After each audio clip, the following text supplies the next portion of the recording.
Are we Neither was. fighting? Are we in a fight now? Did we have a fight? I missed the fight. We're in a hug match, Usually, Vivian. I think that's probably just part of being a content creator, and especially a content creator who has like strong views on particular political topics. The being trans does, like I said to Whick earlier, amplify and change the character of the kind of bullshit that you end up getting. Hey everybody, I'm back. Yeah, I'm nocommentchick, aka Irene Geller, aka NCC. You know, if you want to like take the the villain archetype. I'm a streamer. I've streamed on Twitch. I've streamed on YouTube. I still stream on both of those platforms on at nocommentchick CC on Twitch and at nocommentchick on YouTube. It's a little confusing, and Irene Geller on Twitter, right? So I'm all over the place as far as brand. We'll get that consolidated. I've also got a website coming up, nocommentchick.cc, which will be the primary place to watch me going forward. I stream about politics. I stream a lot about trans people, which is the topic we're going to be talking about today, one of my favorite topics. And I like to talk about marginalized people and their right to have self-determination, their right to control their destiny, and their right to take back their dignity. So, that's kind of where I'm coming from as a streamer. And that I also criticize and comment on the effects of our platforms as content creators on marginalized people. So that is me. Did you say the right to control destiny? We have the right to control destiny. Yeah, Keffel's owned destiny, so therefore trans people own destiny. So destiny has to do what we want because I'm not crazy owns. about this combination of What? words. Fucking less than 2 minutes into the stream. Yeah. It's like, how long does it take to reference Hitler? How long does it take to reference Destiny? I just wanted to control my destiny. Let's get through the intros. This is my fault. Let's get through the intros first. Yeah, Vivian's still got to go. Hey, yeah, I am Mixed Vivian Wulf on Twitch, Twitter, and YouTube because I care about brand coherency. Actually, Viv, you're super quiet. Unlike NCC. Wait, why am I super quiet? Can everybody else hear me okay? I can hear you fine. Perfect for me. Okay, well, use the volume button, okay? I'm an anti-fascist and cult and extremism researcher. I mostly talk about cults and TERFs and all the various varieties of horrible extremist organizations out there. That's my bag. And I also happen to be trans, which is a royal pain in the ass sometimes. Well, thank you for agreeing to come on and talk about it for a little bit. I appreciate you. And I guess my first question for all of you, and it's something that I've been very curious about, is like, when did you first realize that you were trans, and what did that mean to you at the time? If you feel comfortable talking about it, I'd love to hear. So just free form, go when you want to go, and I'll try to manage the discussion. But please. Well, I have to say, but sorry. No, you go first. You want to go first? I'm fine with that. I just said things. You should say things, and then I'll say things. I'll say things first. I don't want to. Yeah, if you want to go first, I don't care. No, you're okay. So I knew I was different when I was like 5 years old. Obviously, I didn't know what trans was. I just knew I felt different, and I never quite could put my finger on it because you don't know what trans is when you're 5. I just felt different and awkward, and it wasn't till I was 13 I discovered that you could transition and what transgenderism was, and that as soon as I discovered it, I instantly knew that I was trans. That was me. The problem was, I was in high school, and I had a high school sweetheart, and she wanted to get married. So I actually had to grind my gears for 4 years back and forth whether I should transition or not. And I finally decided to transition because I went out with a group of trans women and some cross-dressers. This is when I was young. I was like testing the waters. And I met this trans woman who was like 53, and she started really late, and she didn't look particularly attractive. Not that that matters, but she said she didn't look that way because she said, I wish I started when I was your age, but I repressed it, got married, had kids, and then I came out in like 25 more years later, lost my job, got divorced, my kids hate me, and after hearing this story, I'm like, I don't want to end up like this. I'm engaged and she's not bisexual. So that was the defining moment in my life where I'm like, screw it, I'm not ending up like this, and I just transitioned. And obviously we split, me and my ex-fiance, and I still love her, she's great, but not in the same way. But it wouldn't have worked out, and I'm happy. It's the best decision of my life. Well, anyone else want to share their story, or? I'll jump in if. Oh no, Vivian's next. Okay. Oh yeah, I really don't mind when I go. Really.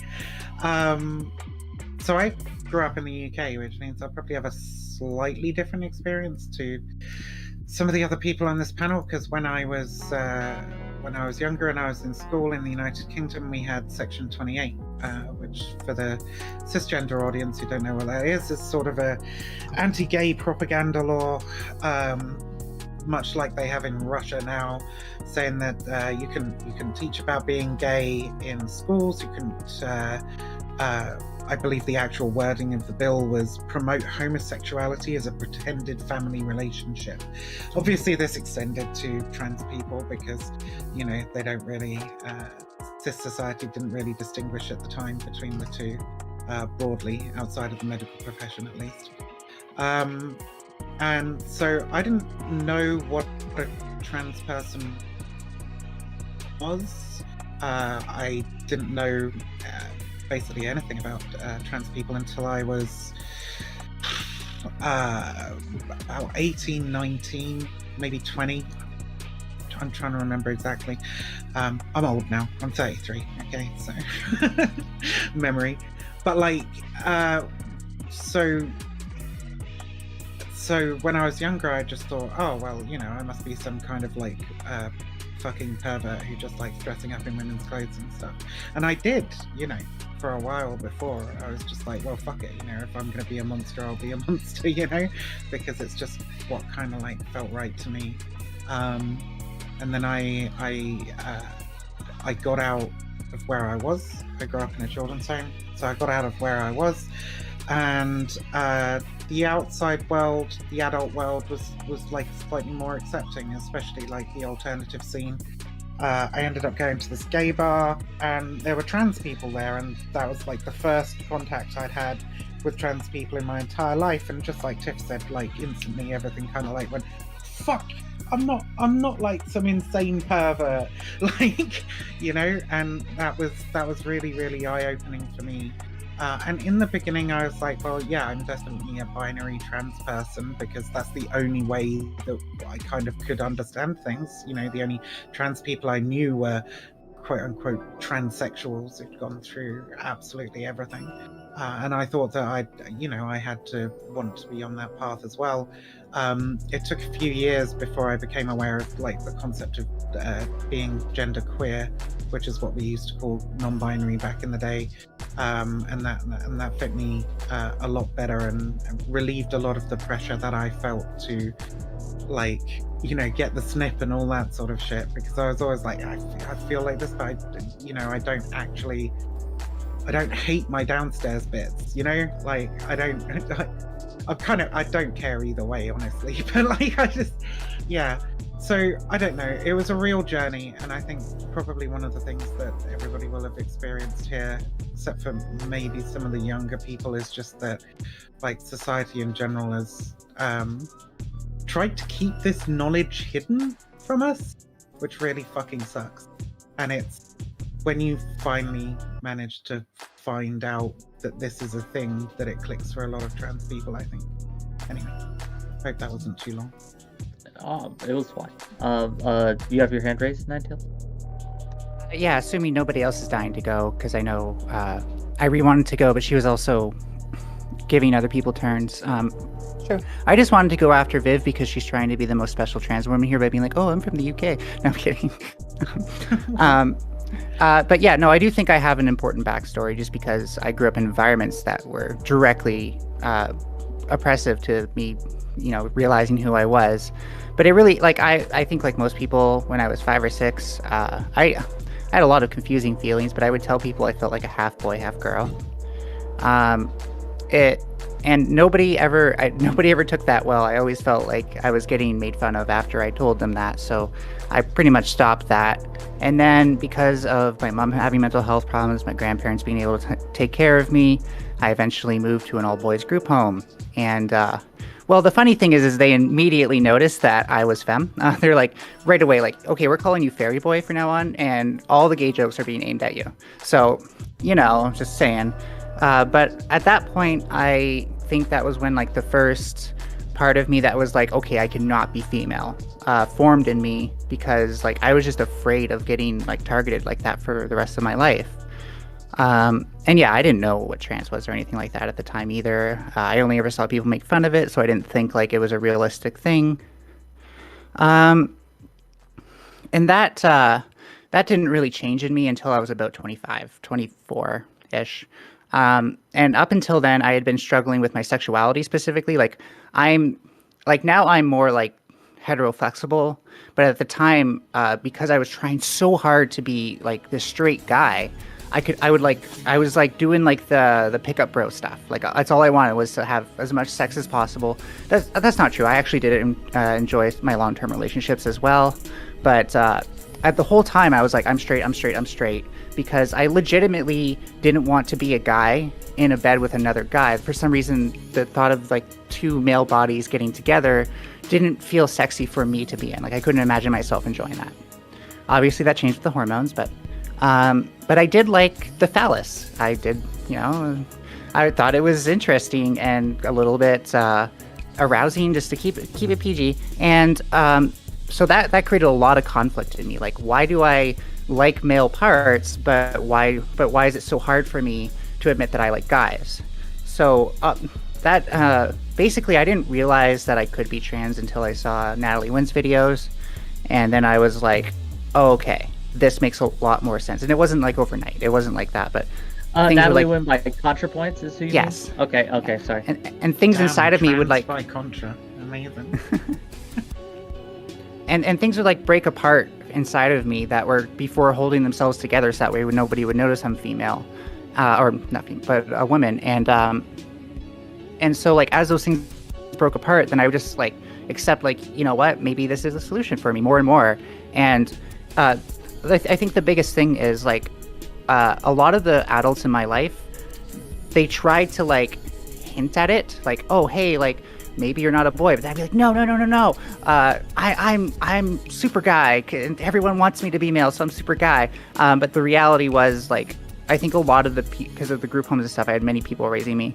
I think a lot of them at the time were also afraid of like the grooming accusations. So they never said to me directly, hey, do you know you can take puberty blockers? Do you know that you can take female hormones? And that's totally fine.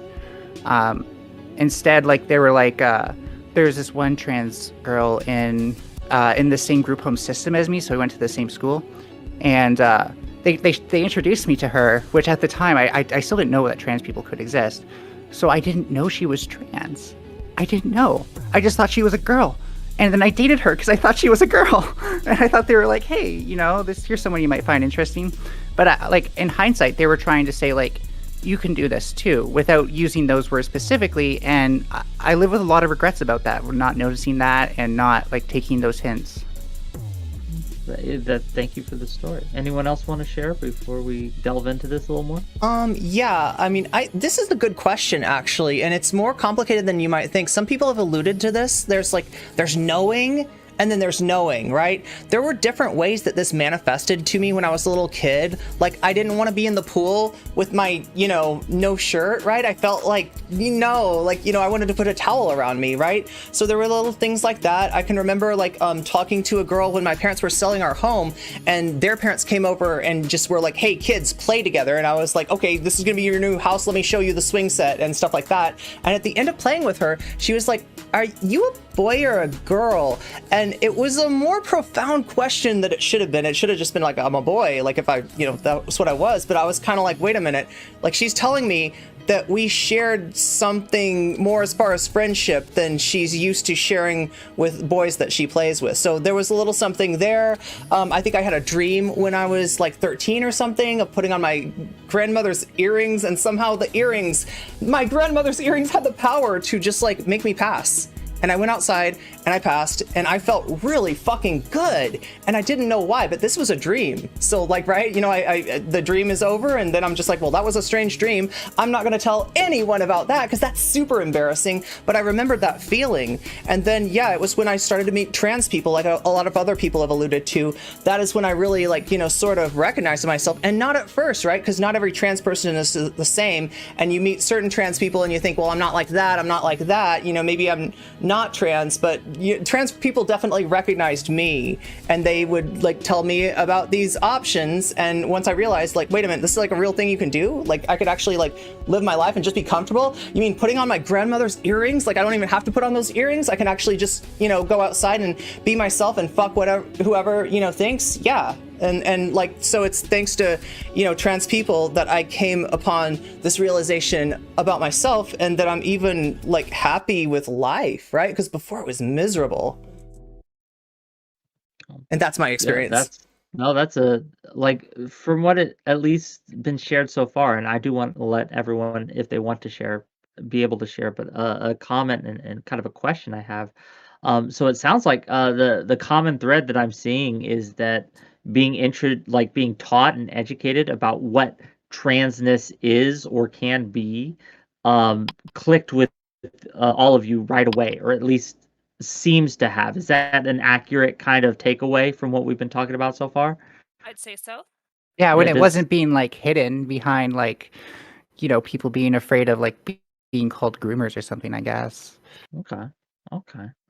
So I guess what I'm asking here is that do you think that it would, like, being introduced to these things helped you feel more comfortable with yourself, right? More comfortable with who you are. Is that correct as well? So do you think it would be helpful to teach these things at younger ages in responsible ways? Like, do you think that's a thing that we should be doing? Yeah, in responsible ways, but you should be telling the Republicans this. Well, I'm just trying to understand. I'm trying to make sure I'm getting this accurately. I want to make sure that I'm understanding the best one. Does anyone I like mean, have? that's part of it. Please. I also think there's this unique experience that a lot of trans women have where pre-transition, when they're presenting as men and treated as men by society, the expectations like conform to a certain, like, I don't know, model of manhood. It's a different expectation on men versus women. And personally, like, I realized that I was trans when I was 14 and came out when I was 14. And I will say that, like, coming out made me a lot more self-conscious about trying to, like, appear a certain way. Because beforehand, I think that, like, I sort of just was like, oh, okay, I'm like a schlubby, like nerdy guy, and like it doesn't matter. I don't care about my appearance. I'm not invested in it. It doesn't bring me like joy or passion to like look like a man in this way. So I don't bother with it. And post coming out, I had to really face a lot of like the realities that were expectations put on women for how they appear, and like, you know, like shaving your legs and whatnot. Even if it's like not always the most comfortable thing to do, I feel like there's an expectation there that's on all women that I didn't have before, and that makes me feel sometimes self-conscious. So just as you're able to address dysphoria, you also are introduced to a lot more ways in which society makes women feel inadequate and not feminine enough. Do you so here's a question on that note. Is there, like, what do you think is the hardest part of presenting as female? What was the most difficult thing for you to kind of adjust to? And it's just scary at first. Like, I remember walking down like the schools of my high school and being like, oh my God, this is happening. Like, what is going on? What am I doing? And that was like terrifying. And it honestly, like, that didn't last super long. I think like you get very used to it. But for me, especially as someone who like deals with a lot of anxiety, it can just be like whenever I want to go out. Like, if I were thinking about going to the store to like pick up an essential item that I need for my apartment, part of my brain is like, oh, but people are going to see you and people are going to be like clocking you or trying to clock you. And that sort of psychological pressure, that fear of like people analyzing your appearance, I think it's really like a barrier to actually engaging with the world and feeling comfortable doing so. Yeah. Ninetails. If I Wine Mom. Wine Mom hasn't gotten a chance yet, so we're gonna let Wine Mom go and then Ninetails. Yeah, I'm just trying to add on to Taft's point. Working. That's all. Oh, your mic wasn't working? Oh no. No, and I started to try and talk and then it didn't, so I got it to work, thankfully. But I wanted to say that, like, I actually think I did have like a bit of a different experience than a lot of the people here. It might have something to do with the fact of just my age being different or something along those lines. But I had all these signs that people would recognize today as something that might be like signifiers of me being trans as my earliest memories, like 3 to 5. Like if I were a kid today, I don't doubt for a second that I would have been recognized in that regard, but I really wasn't.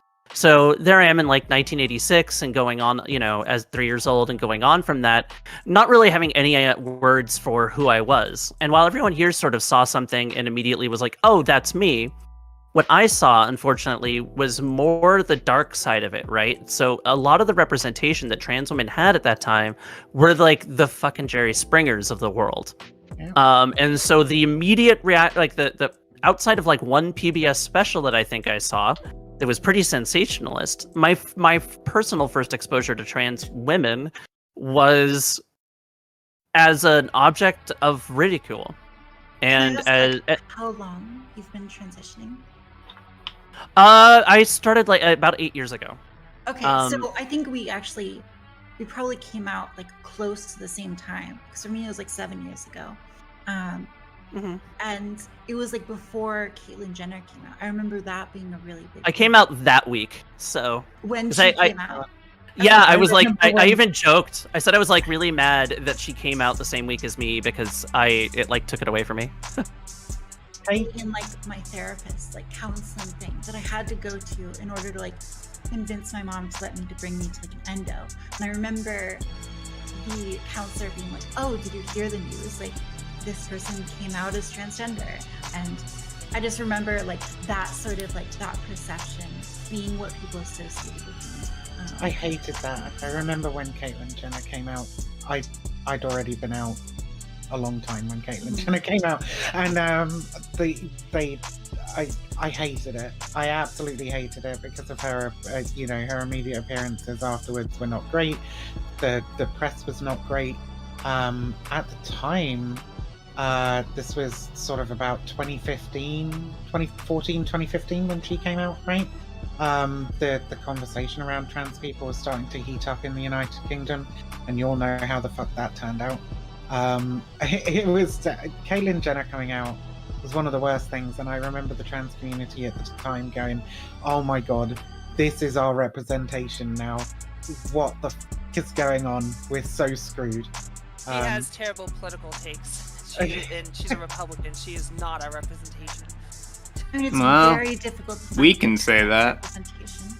Well, it's very difficult to find good trans representation because they will only platform the people who. Okay. So there's they'll only platform people who agree with them. And it's so hard to find and when a trans woman who actually advocates for trans women gets some kind of public platform, they're instantly harassed and demonized to a ridiculous degree. You look at like Monroe Bergdorf and how she ended up like losing her job and everything immediately after. It's just, it's awful. So you end up with the Miranda Yardleys and the Debbie Haytons and the Blair Whites and the Rose of Dawns and fucking Caitlyn Jenner. Yeah, they're man bites dog stories. They're reward people who are like more assimilationist, right? Yeah. Yeah, and they're also going to notice the by the right. The right wing says, "See, we're not against." I want to give I want to give Ninetails a chance here, and then we'll go to Nine. Yeah, we'll give Ninetails a chance here, then we'll go to nocommentchick, and then we'll just keep. Oh, and then I have another question actually, all along these same lines. But please. Yes, sorry for being so adamant. I was trying to build off of Tash's first point, and now we're into something that I don't even know if it applies to me because I started 3 years ago, and I'm starting to wonder if I'm the only person who started within 3 years but anyways, what I was gonna say, and Wick, I'm sorry, I know you're trying to give everyone a chance to do their stories, but this is what I was trying to avoid. But yeah, so when Taftaj was talking about how like how going, I think it was Taf who said it, that and then that reminded me of a dream I had last night, actually, conveniently enough, which I'm probably having it because I'm prepping for a debate tomorrow as well on the same subject. But it was the first dream where I was thinking about like me being a woman in a public space. I was buying sunglasses, which I should do, and it was the first time that I wasn't like uncomfortable in that dream. I was just like, okay, just be a woman, just don't worry about it. Everyone sees you as a woman. That's all that matters, and that was really great. But then it made me realize that like up until this, like, first of all, it was actually really uncomfortable that like all I thought about in that dream was me being a woman. It's like I didn't think about anything else, like how awesome those sunglasses were. But like it made me realize that like your transition doesn't just stop at like hormones working and getting your surgery. It also is about being comfortable with yourself, like not like going from the point where like, especially someone like me who started so late, going from like all the conditioning I did to myself for the most part to be a guy in everyone else's mind. First of all, getting rid of that, then starting all of these new habits and behaviors that I sort of had to teach myself, also sort of came naturally. And then like after the past 2.5 years of just like drilling that into my head, now stop thinking about it. Just stop worrying about who you are and who people think you are. And I never really saw that part of my transition coming, where I'm going to have to like, first I fight myself in one way and now I fight myself in the other. So the comment, I guess to kind of say something that just came into my head here, like this worrying about how people see you and who you are, like I can understand that to an extent, because obviously everyone worries about how people view them, but I have never had to worry about it from the stance of, do people see me as a man, right? Like, do people see me as my gender that I am presenting as? I've never really had to worry about that. And so I'm just trying to kind of understand, is this like a common thing that trans individuals, I would imagine it's so, but it's very common. Yeah, I'd say like almost near universal. Like most trans women, validation is important to them, which is one of the most frustrating things about being trans, especially when you first start out. When you find out that you're trans, you immediately want to get your name changed, get on HRT, get the F on your birth certificate and license. You want to get the surgeries that, gender reaffirming surgeries. You want to do all that, and you can't. You have to wait and bite the bullet, and it's so aggravating. Some people have to wait till their hair grows out. And some people have it easier than others. And even for someone like me that didn't have a really rocky road, it was still a pain in the ass. It was a lot of time, grief, and money. And it's just, the validation's worth it, especially since you can just walk down the street and no one will blink an eye at you and think you're trans.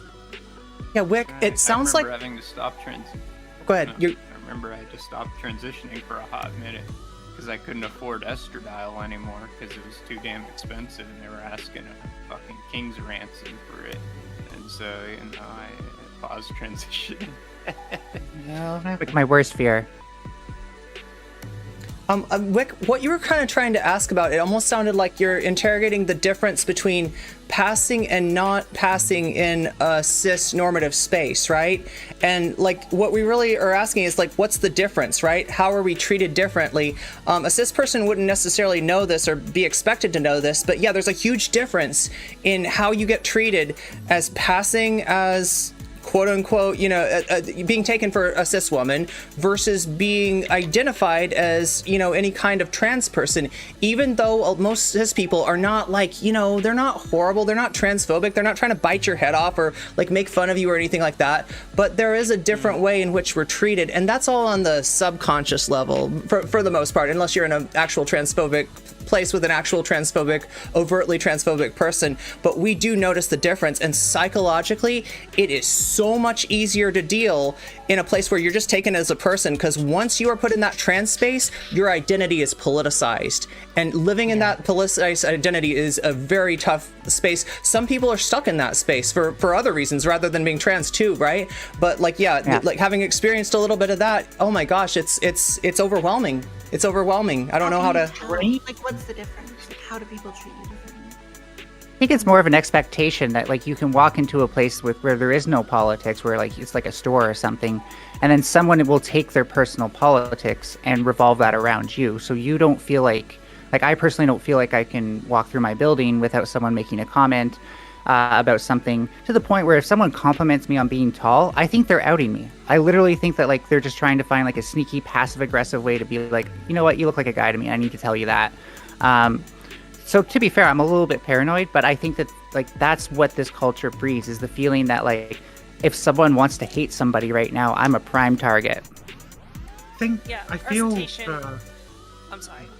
I feel for the trans people who come out in the last sort of 6-7 years or so.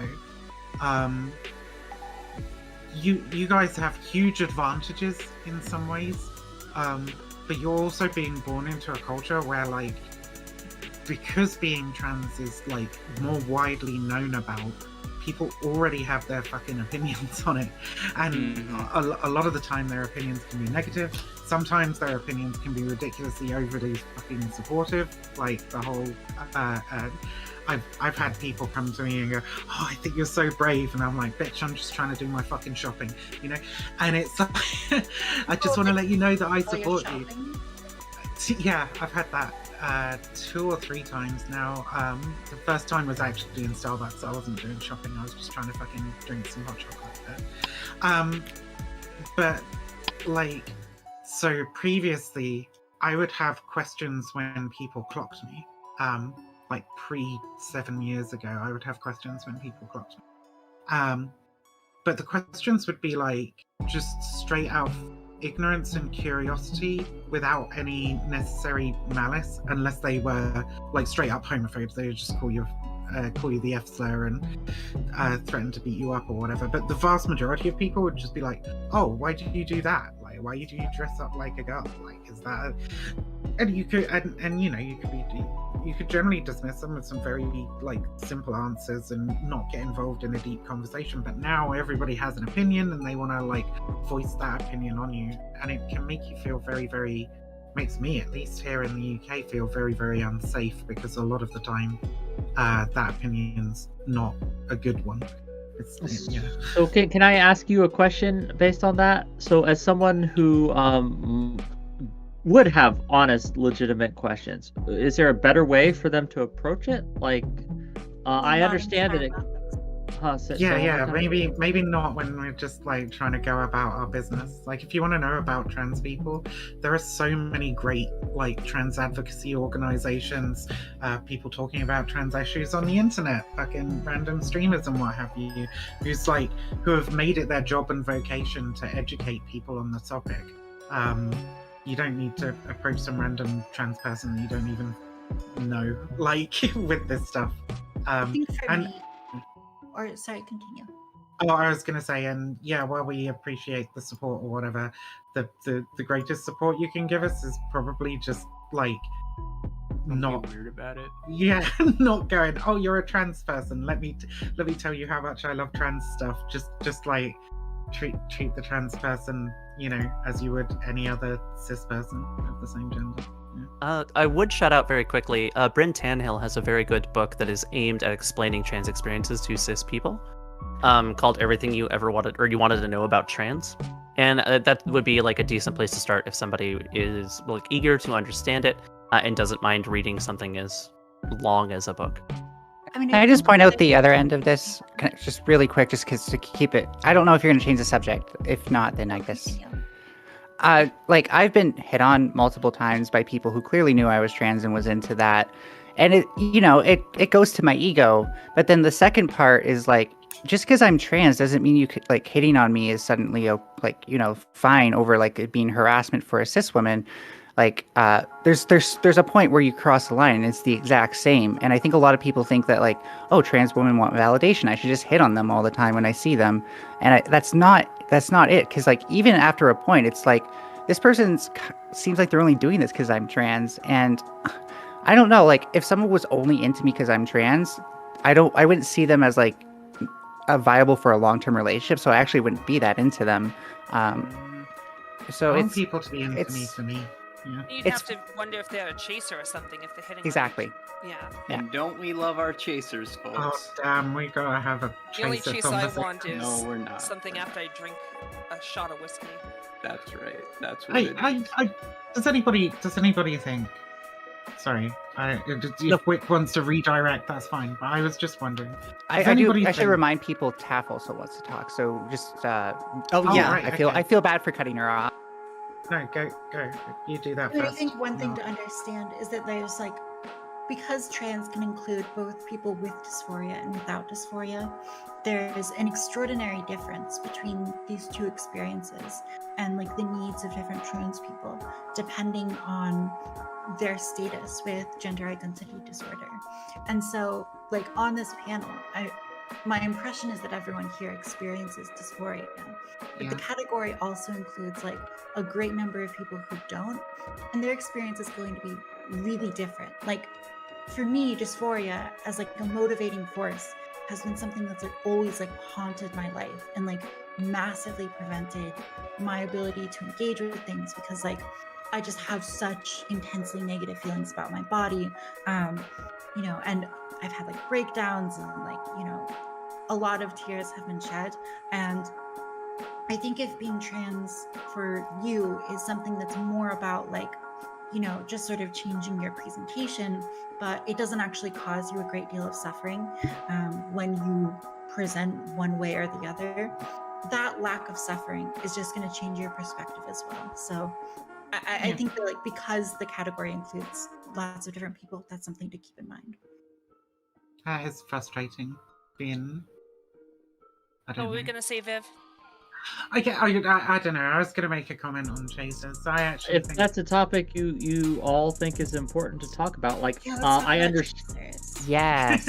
if you want to, by all means. Like We I do have a have question to. on it. So I guess to pose this question, like so as I understand it, a chaser, and correct me if I'm wrong, is someone who specifically wants to date and have relations with trans individuals because they are trans. Is that a good definition, or is it different? that's the problem, isn't it? I don't That's know pretty if there accurate. is a Is it date and have relationships, or is it just bang? fight. Yeah, I I don't don't know. know if there Well, is a I good think definition of The important thing is they want to do either A or B or both because we're trans, and that's the main priority to them. You know, whether they want to date or fuck us, if their only reasoning is because we're trans and they like trans women, then that would be a chaser to me. So I guess one of the questions I would have on this is like, if a woman just wanted me for my luxurious beard, for example, I wouldn't have that big of a problem with it. It's not just What's that, the because like I think that if a woman wanted you for your beard in the same way that like a lot of chasers want trans women, I think that there's this like perception that chasers like only want you for a specific feature. But I think if you talk to most of the men who are interested in trans men, it's more like they're aroused by this specific feature, but then like they're also aroused by other parts of you and interested in, if they're interested in dating, they're going to be interested in dating for other reasons. So I think an analogy is more like if a woman were interested in your beard and that was like a conversation starter, but they were also interested in you for other reasons. Well, I mean, that doesn't even seem like a chaser to me. See, this is why I don't know. I'm gonna say straight up, I don't know what fucking chaser means, right? The only time I've ever really used it in a derogatory fashion is when somebody is very clearly fetishizing trans people, and usually when they're like advocating against like trans rights, but they're still jacking it over trans porn, right?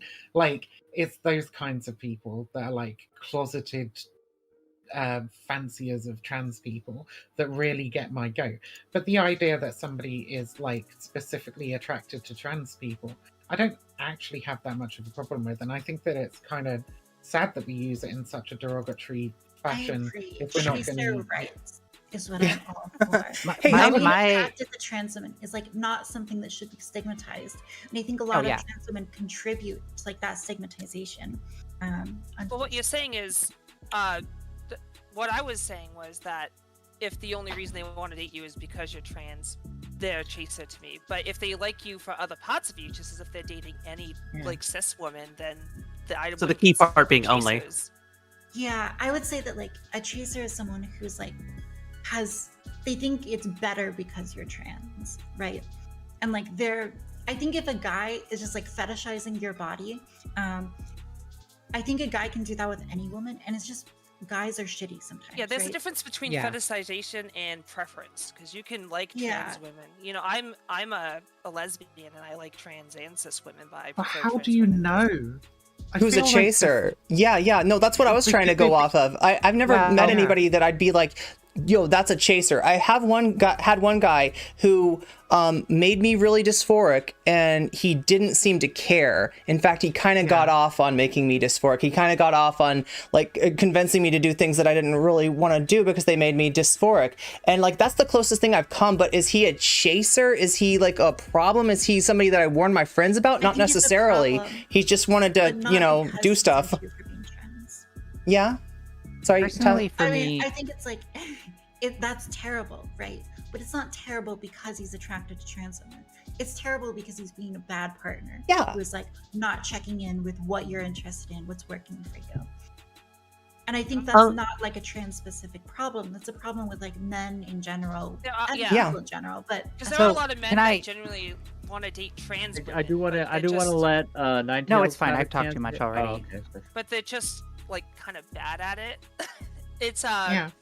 like it's not that they're chasers per se. It's just they're either just typical men and they're not great lovers, or they think they're treating you a certain way, but it comes off. Oh, She doesn't let's speak just- for me, Wick. insulting. Okay. Carry on. I was just like.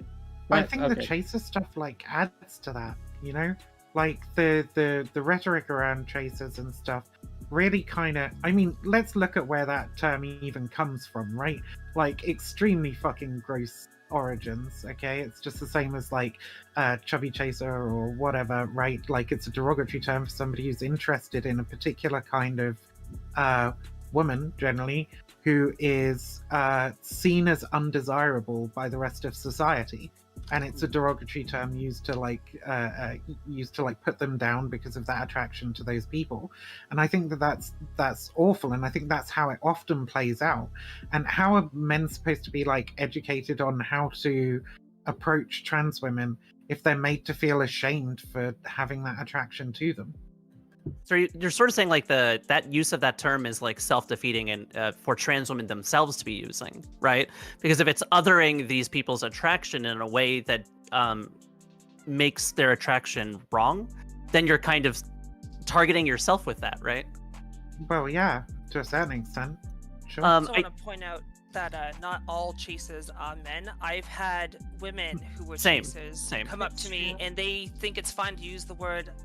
I always wanted to date a tranny, you know, it's like, oh, I love watching she-male porn, and this is from like cis women, attractive ones too, and I'm like, you know, that to me is also a red flag, and it's not just the men, but I just get it a lot more from men. Oh god, you Well, work in the it's porn like when- industry as well, don't you? Yeah. So like, and that kind of language is so. Sorry, was that bad for me to say? I don't know. I don't speak to a lot Well, of no, sex no, workers. it's not like Tiffany I'm talking about Tiffany people that regularly not in hides the porn fact she's a industry. sex worker. Sorry. No, but I guess I was just like that sector is so rife with that language. They've actually after gotten we've- better after at it. we've Like done the- She-Male Yum is no longer called that. It's trans superstar or something. And then Groovy changed Groovy, all of yeah. their she-male titles into something else. So they're getting better at that. Yeah, I but have it's still a like, back in everywhere. I do I have a do want- question. Does everyone have the same or have of the people here who have dated cis men, have you had the experience where I've certainly had it, where you go on a date with a guy, everything's really cool, and then at one point they make it really clear that they want to get topped and that they're not really interested in a relationship unless you're willing to take that role in the bedroom.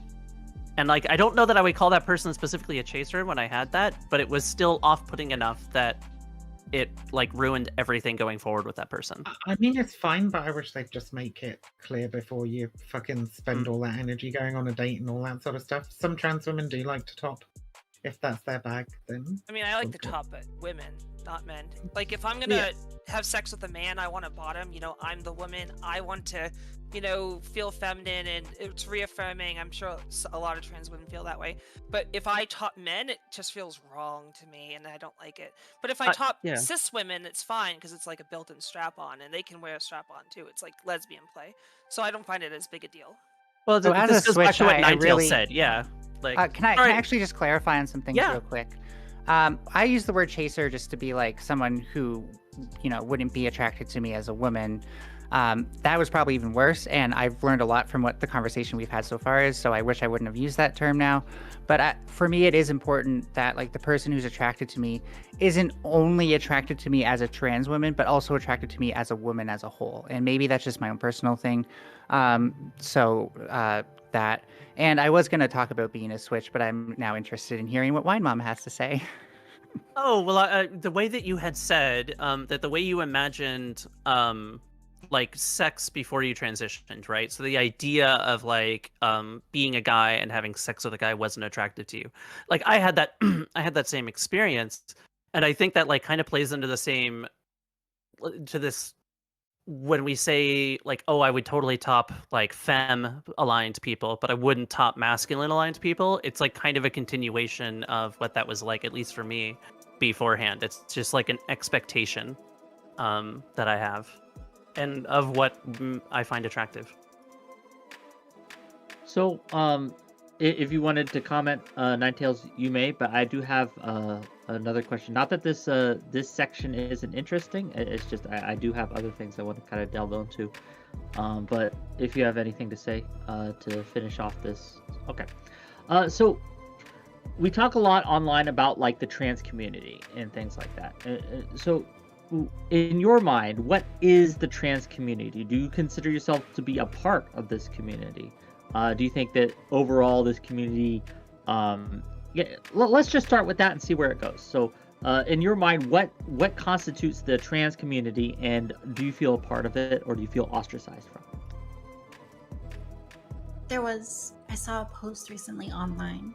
This girl got kicked out of the trans group that was like local to her because she brought a trans male friend, and her trans male friend like watched someone, I think it was Jordan Peterson and maybe Joe Rogan, that's his name.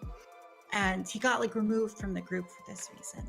And I think that a lot of times, like my experience is that like the trans community is like highly politicized and like sort of left partisan. And so I think that like it's one of the reasons why like I don't feel a lot of like comfortability in the trans community or necessarily like identifying with it because of that like intense political slant. I get what you're saying. With all the anti-trans and anti-LGBT bills coming out, to be a right-winger and trans this day and age is ludicrous to me.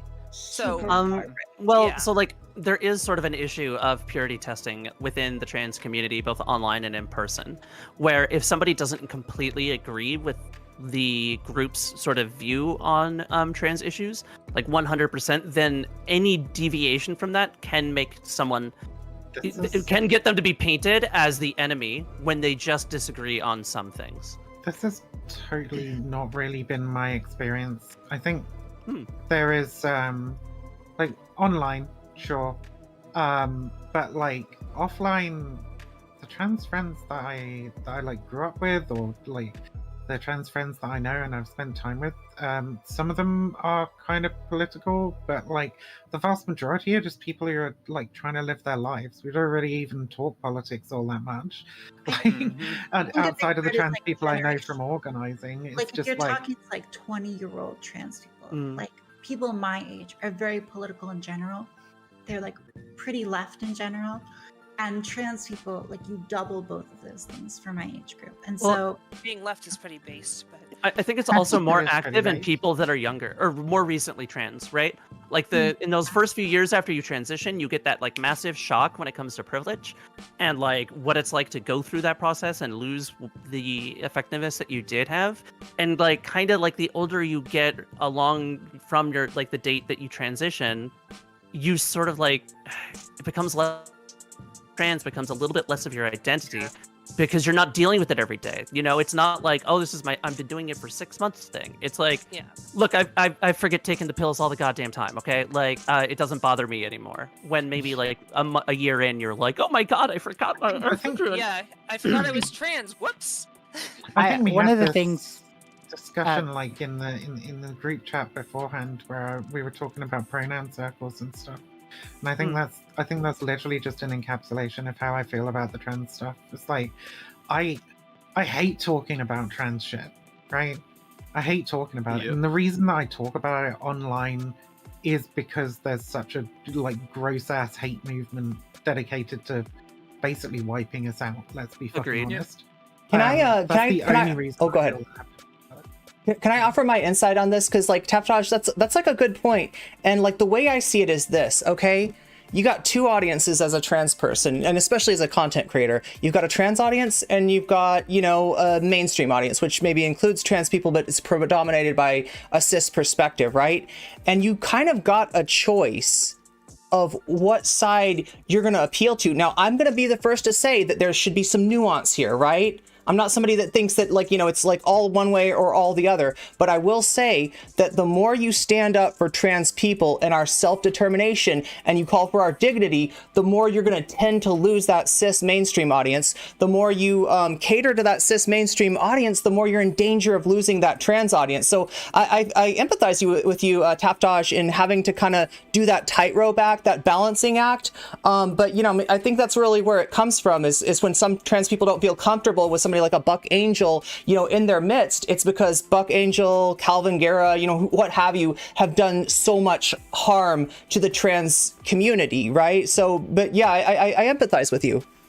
It's also easy for us to say that it's absurd when we're like immersed in this stuff and we know that, like, you know, Jordan Peterson or Joe Rogan listening to that doesn't make you inherently a transphobe. But for people who don't know these distinctions, only hear about what they do from like secondhand knowledge and stuff like that, they probably aren't as like well well equipped to navigate these things. So this is what they do. They use reductive things like, how can you support Joe Rogan if you support Jordan Peterson, instead of saying, how can someone support, or sorry, how can you support Joe Rogan if you support trans rights? That instead of actually asking the question. And the real answer is you can.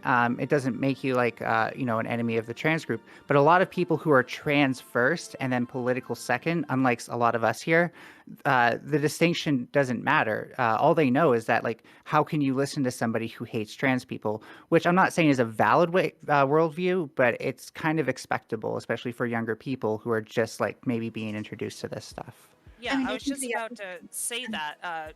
I don't take the same approach nocommentchick does. When I'm doing my political content, I don't think I have to appeal to trans people or the, you know, mainstream audience. I think I'm a leftist. I want to appeal to people. Tiffany, you need to listen a little bit better, because I said you got to appeal to both, right? I did talk about the nuance there. That I know that's what you expect no comment to say, but that's not what no comment actually said this time. So please try to listen a little bit better next.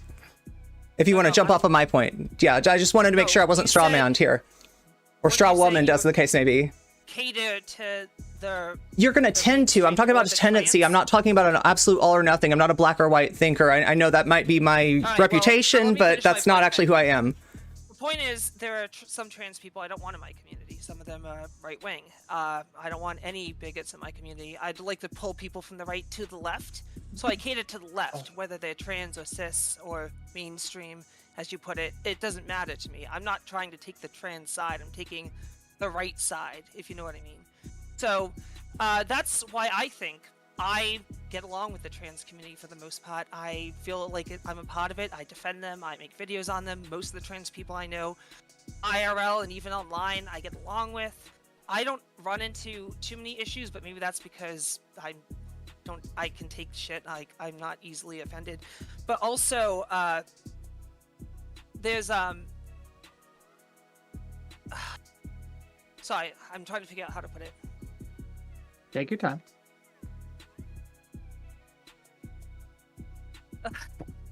Now's our chance. Everyone talk over Tiffany.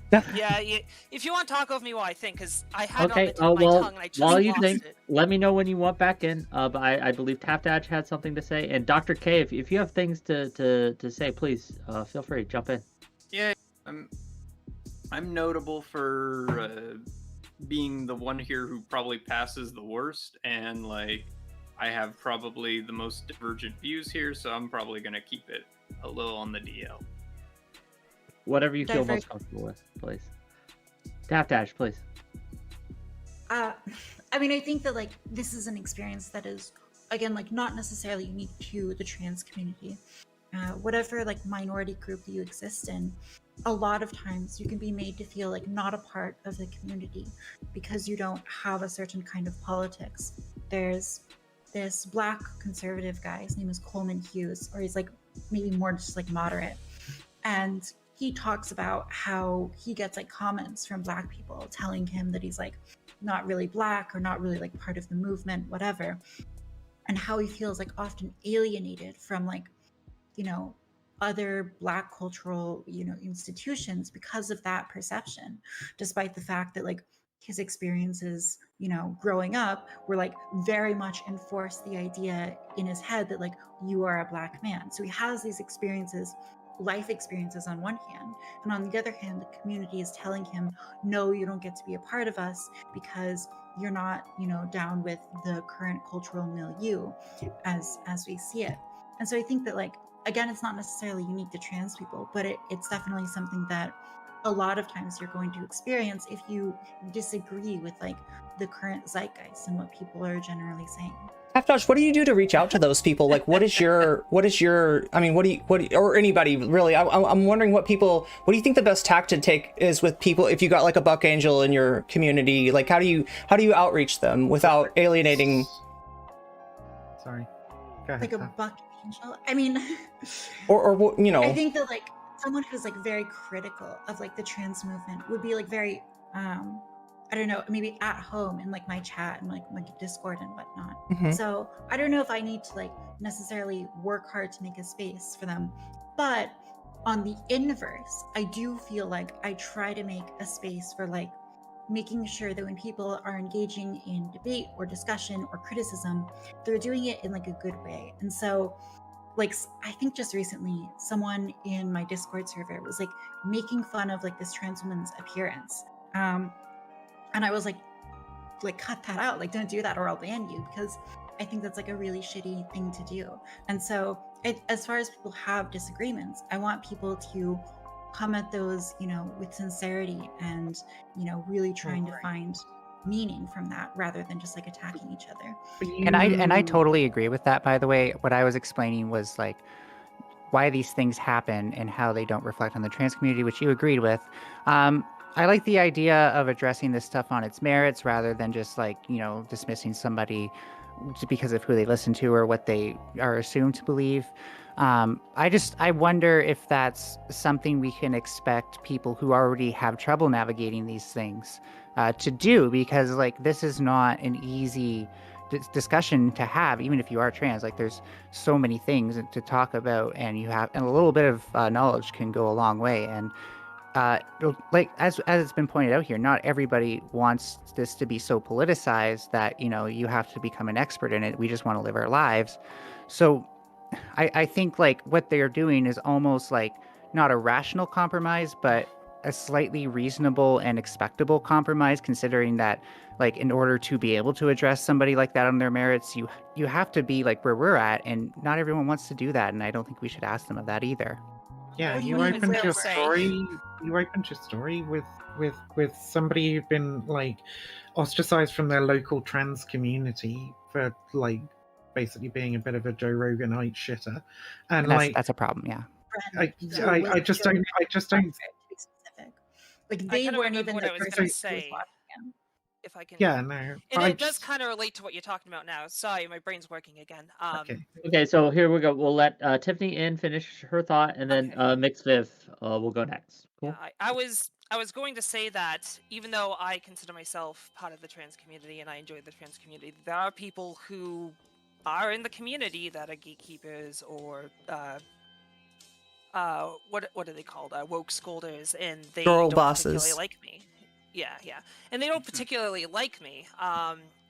But the thing is, I still feel part of the community, even if they don't think I am part of the community, because I don't have to cater to them. And this is like a hot take. People give me shit for this, but they're already on my side. A lot of these people are already leftists, and they want the same rights, and they fight for the same cause as I do. So if they don't like how I do things, it doesn't really matter because I don't have to pull them in. So I feel comfortable, like, just, you know, not appeasing them and just doing what I do to bring more people to the left and, you know, spread trans rights and all that fun stuff. Dr. K. So So- Mixed, then Dr. K. Vivian. Vivian, sorry. It's My so bad. weird when people call me Mix, because it's like me just calling you Mister all the time. I Very didn't. strange. Go ahead, sorry. But yeah, no, you started this with the anecdote about the person who I think people just like don't want to hang out with people who have shitty views about them, and I think that's fine. I don't think that this is like an ejection from the trans community either. Like Blair White is a part of the trans community, Buck Angel's a part of the trans community because they're fucking trans, and their experiences and whatever like are trans experiences, right? What they're not a part of is the trans liberatory movement, right? And I think it's perfectly reasonable to say, hey, these people have views that are like antithetical to the rights of their trans siblings, and we don't want to hang out with them because there's no benefit there for us. Why the fuck would we do that? Like, it's just awful hanging out with people who are like fucking horrible to you. If you want to be let's drag people over to my side, I want to talk to the TERFs and the trans meds and the true scum and try and convince them kind of person, that's your decision. I'm not saying you shouldn't do that. You shouldn't reach out to those kinds of people. Go right ahead, right? But like the expectation that or even the denigration of people for saying I don't want to hang out with those kinds of people, I'd have to say I object pretty strongly to. I think you should be able to choose not to fucking hang around those people if you don't want to. I mean, I think the Agreed. problem is that, like, there's this sort of conversation where we say, like, right wing, and like Vivian, she was talking about like extermination of trans people.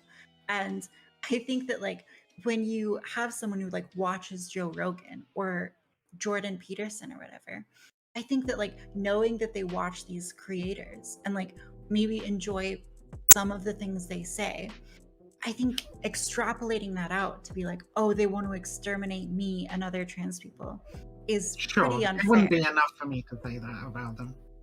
Plenty of people watch Joe Rogan and have never seen a single thing he said on trans people.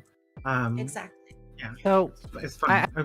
It'd be on their actual views, so I'd want to know why they watch Joe Rogan. I and what do they want like I do about want to it. give Dr. K a chance. They were asking to get in earlier, so I'll give Dr. K a chance, and then we'll get to Nine Tails. Oh, was I? You were you had your hand. I assumed I did this. want to ask this what your been- divergent views are. So you mentioned that. Yeah. Well, again, I'm trans in a very interesting way. I was gonna share my stories, right? Like, I found out because I got my egg cracked via Tumblr, right? And because that was sort of a mecca for that sort of behavior back in the day, right? And as I've gone on, I've also taken steps to reconnect myself with my culture. And I found out my culture has a thing where it's like, yeah, you can be third gender in our culture. And I was like, oh my God, this is Based. everything I am. This is me. It's me. I'm here. And I very much empathize with that and sort of fell in with that. And because of that, I don't transition as much as other trans women tend to try to. I experience dysphoria, certainly. but my experience tends to be more on the euphoria end of things, where it's not so much that I hated, you know, my form as a dude, but that my form as a woman brings me so much more pride and pleasure, and it makes me feel at home in who I am, right? And that's sort of I don't know. I like to talk about gender euphoria, and I feel like it doesn't get brought up enough. And so I'm someone who takes a very hard stance where it's like, if you have a gender identity and you truly feel it in your heart of hearts, you're valid. Like, I am on the hard other end of gatekeeping, where it's like basically anyone can if they feel it. And obviously there's going to be, you know, different levels of oppression and experience and all that, based on what happens, who you are, you know, how rich you are, what your passing privilege, things like that, how bigoted the area you live in is, and all that. I don't think anyone's talking about gatekeeping actual transness. Oh yeah. Reclaim my time. Sorry. And so, this is just a sort of my own internal conversation, right?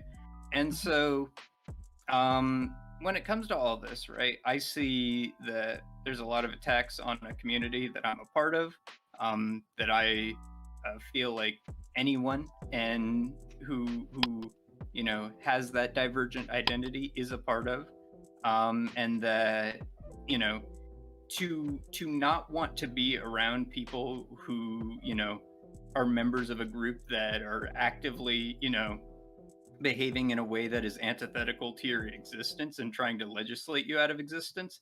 I can understand the, like, obviously not every, you know, chuddy Republican is responsible for the actions of his party, right? But the miasma, the stank that is still on him because of that, like, because of that association and that chillness that they seem to have with it. Like, the idea of, like, this isn't a deal breaker for you, can definitely rub people the wrong way, and I don't blame anyone for being like, I don't want you in my spaces, sorry. Okay, so I want Taftaj to be able to respond to that, then we'll go to Ninetails, and then Viv, if you wanted in. On a less contentious topic, the euphoria piece, I think, is an interesting discussion. I want to ask about, like, your experience of euphoria. Would you say that, like, you have... I would say that, like, when I experience things that some people describe as euphoria, what it for me really is like a lifting of, like, negative emotions and me, like, returning to, like, a baseline. And I would experience that, like, positive uplift emotion. I would describe that as, like, the absence of dysphoria. But I wonder if your experience of euphoria doesn't feel like you're lifting to a baseline that, like, other people, cis people, are naturally at, but rather you're being, like, elevated from the baseline. Above what's it, exactly. Interesting. That just sounds lovely. I can count the amount of times that I've felt something like that in my life on probably one hand, maybe two at a stretch. I don't know. Yeah, it's got to be. It sounds very different from my experience. Bearing my soul. This is going to sound very strange. Oh no! But there is an Arnold Schwarzenegger clip, right? Yeah. It's a great one. It's absolutely fucking hilarious, right? Where he's talking about he's being interviewed and they ask him, like, what's it like, you know, lifting all these weights all the time and stuff, right? And he's like, oh, it feels great, man, right? And he's a terrible impression, but you know, he's like I'm it feels like I'm getting the feeling of coming all the time, and it's like, I wouldn't go that far, not by a long stretch, right? But, like, this sort of state that I've put my body into puts me in a state where I am almost always feeling like this sort of elevation and this sort of like I've got a great strength, a great armor on me, and that I'm safe from many things now because of it. So for you, being trans is like having access to, like, a drug that you could, like, administer to yourself. No. This this isn't a drug. This is a dream-like state. This is like I don't like mean in the Buddha sense that getting it's like heightened. heroin, where it's like gonna kill you. I just mean that like it elevates you. It's like a nice. Again, I would just like High that on is certainly gender. a way. That is certainly a way you can frame it, right? But I wouldn't put it like that though, right? Would you Is say it that just feels good to be yourself?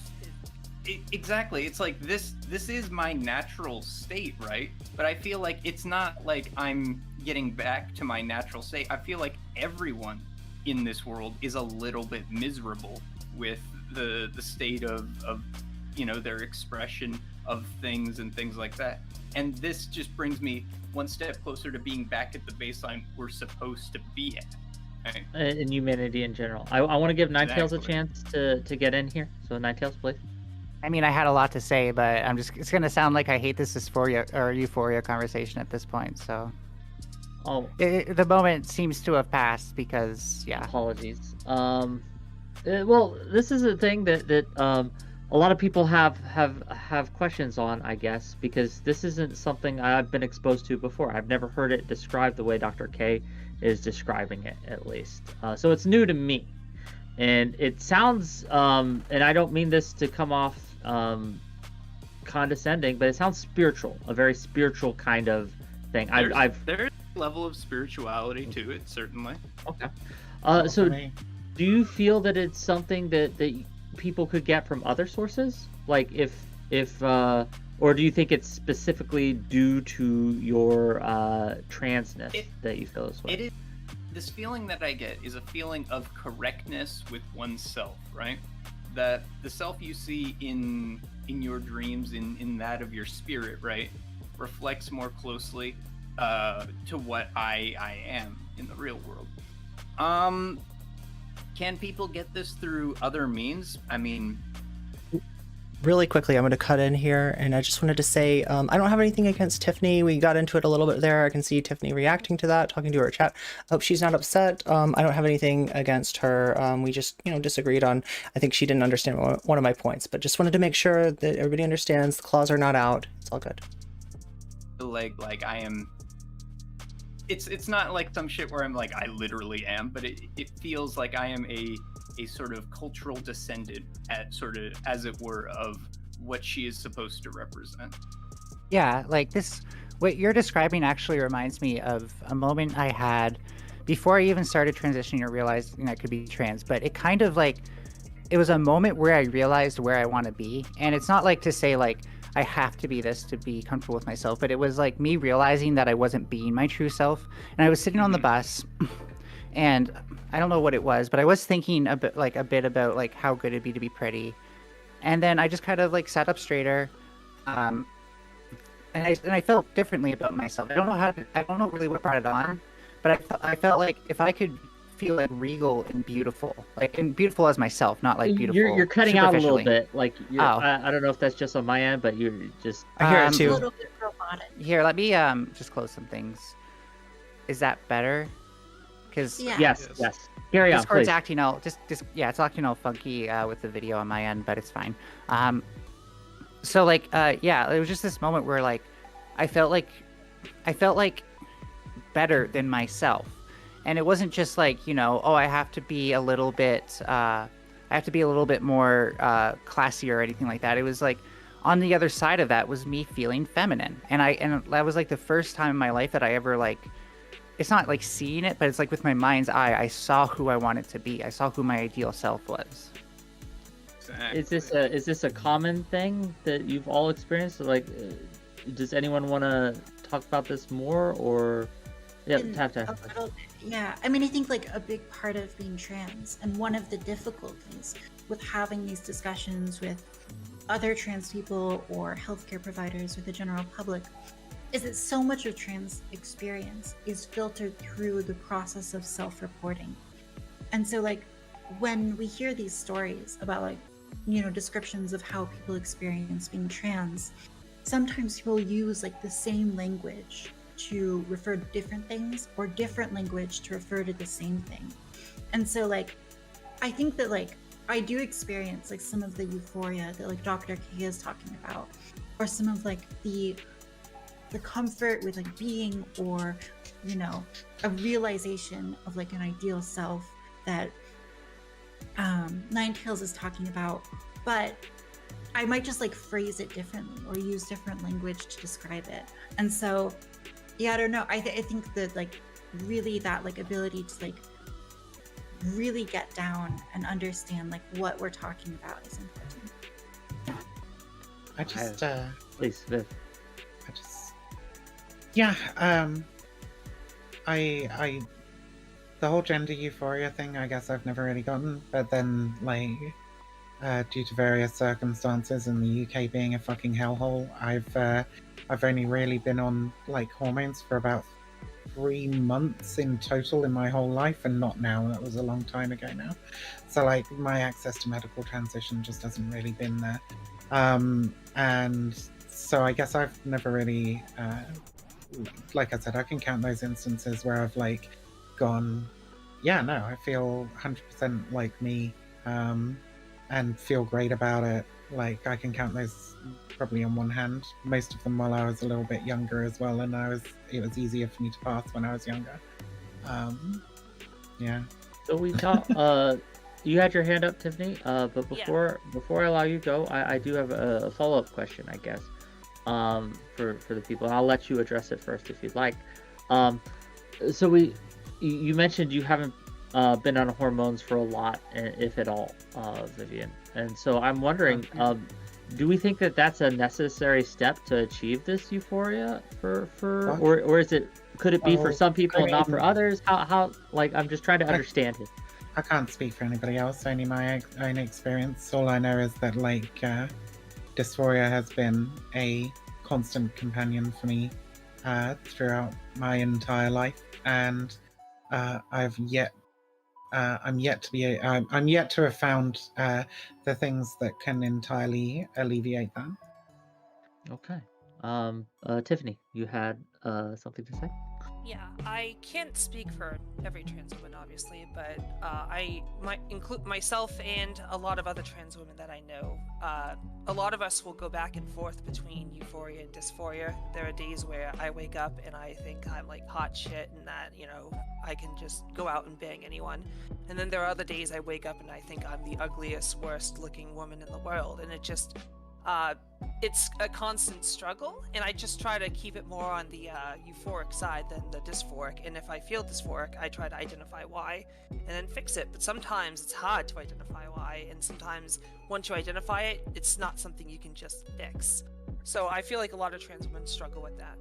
But what are some ways that you all have, and this is a question for not just Tiffany but for the panel itself, is when you do feel these experiences, these feelings of dysphoria, these feelings of not fitting in, what kind of coping mechanisms have you used that have been maybe not entirely successful, but you know, successful? Dolling yourself up, getting out of the house, maybe going on a date, something like that. And anything that preoccupies your mind and makes you feel better about yourself and validates you as a woman. You know, that's what I would do.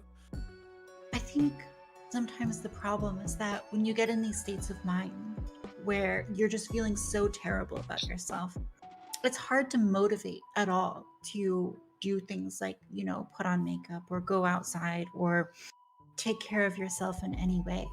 A lot of times my experience is that, like, in those moments, the act or thought of doing so it feels totally pointless to me. It feels like the entire journey has been like totally fruitless, and it's really hard to summon that motivation. So sometimes it's just like, it's a matter of waiting for like whatever brain chemistry is going on that's put me at like a low enough baseline that my environment is pushing me into depression. Wait until that changes. Or, you know, another strategy that I like is just like trying to do very small things, right? So like, if I clean up my environment a little bit, if I make things a little bit more beautiful around me, then maybe I'm able to tolerate the dysphoria within my head a little bit better. And I'm not necessarily removing the dysphoria itself, but I'm allowing myself the energy to address that dysphoria later. So I think that, like, for me, the approach has always been like addressing what I can in small ways and just building on that continually until my environment is like such that there's enough, or there's like few enough stressors that I can deal with waves of dysphoria when they come. I can really relate to that. As a guy, I hardly wanted to take care of myself. I was actually like hardly keeping my place together and doing any of the basic stuff adults do. And to get food, I was dumpster diving. Although, to be fair, that was based because there was a lot of wasted food, and it's crappy that stuff gets wasted. But really, like, it wasn't until I saw myself as a woman that I was like, wow, I really want to take care of myself. I want to have a nice, beautiful, clean place that makes me feel beautiful. And it was the only time in my life that really mattered to me, even like just like self-improvement. And looking back on it, I don't think I ever would have gotten out of the hole I was in as a guy, like just the poverty and the homelessness. And but like as a female now, like, or woman, I should say, it's a lot stronger to like. I'd say female. It's fine. No, I'm being biologically correct. I'm gonna say femoid. I don't want to. Femoid. Yeah. It's biologically correct to say female. But yeah, I just don't want to start debate. That's all. Can I take another direction with this? Like, so I'm not necessarily speaking for myself right now, but you know, I've had a lot of experience in the course of coming out, and I can remember, especially early on, when I had a lot less confidence about how I was perceived in public, when I had a lot more social anxiety about, you know, just people looking at me, are they like wondering about my gender, right?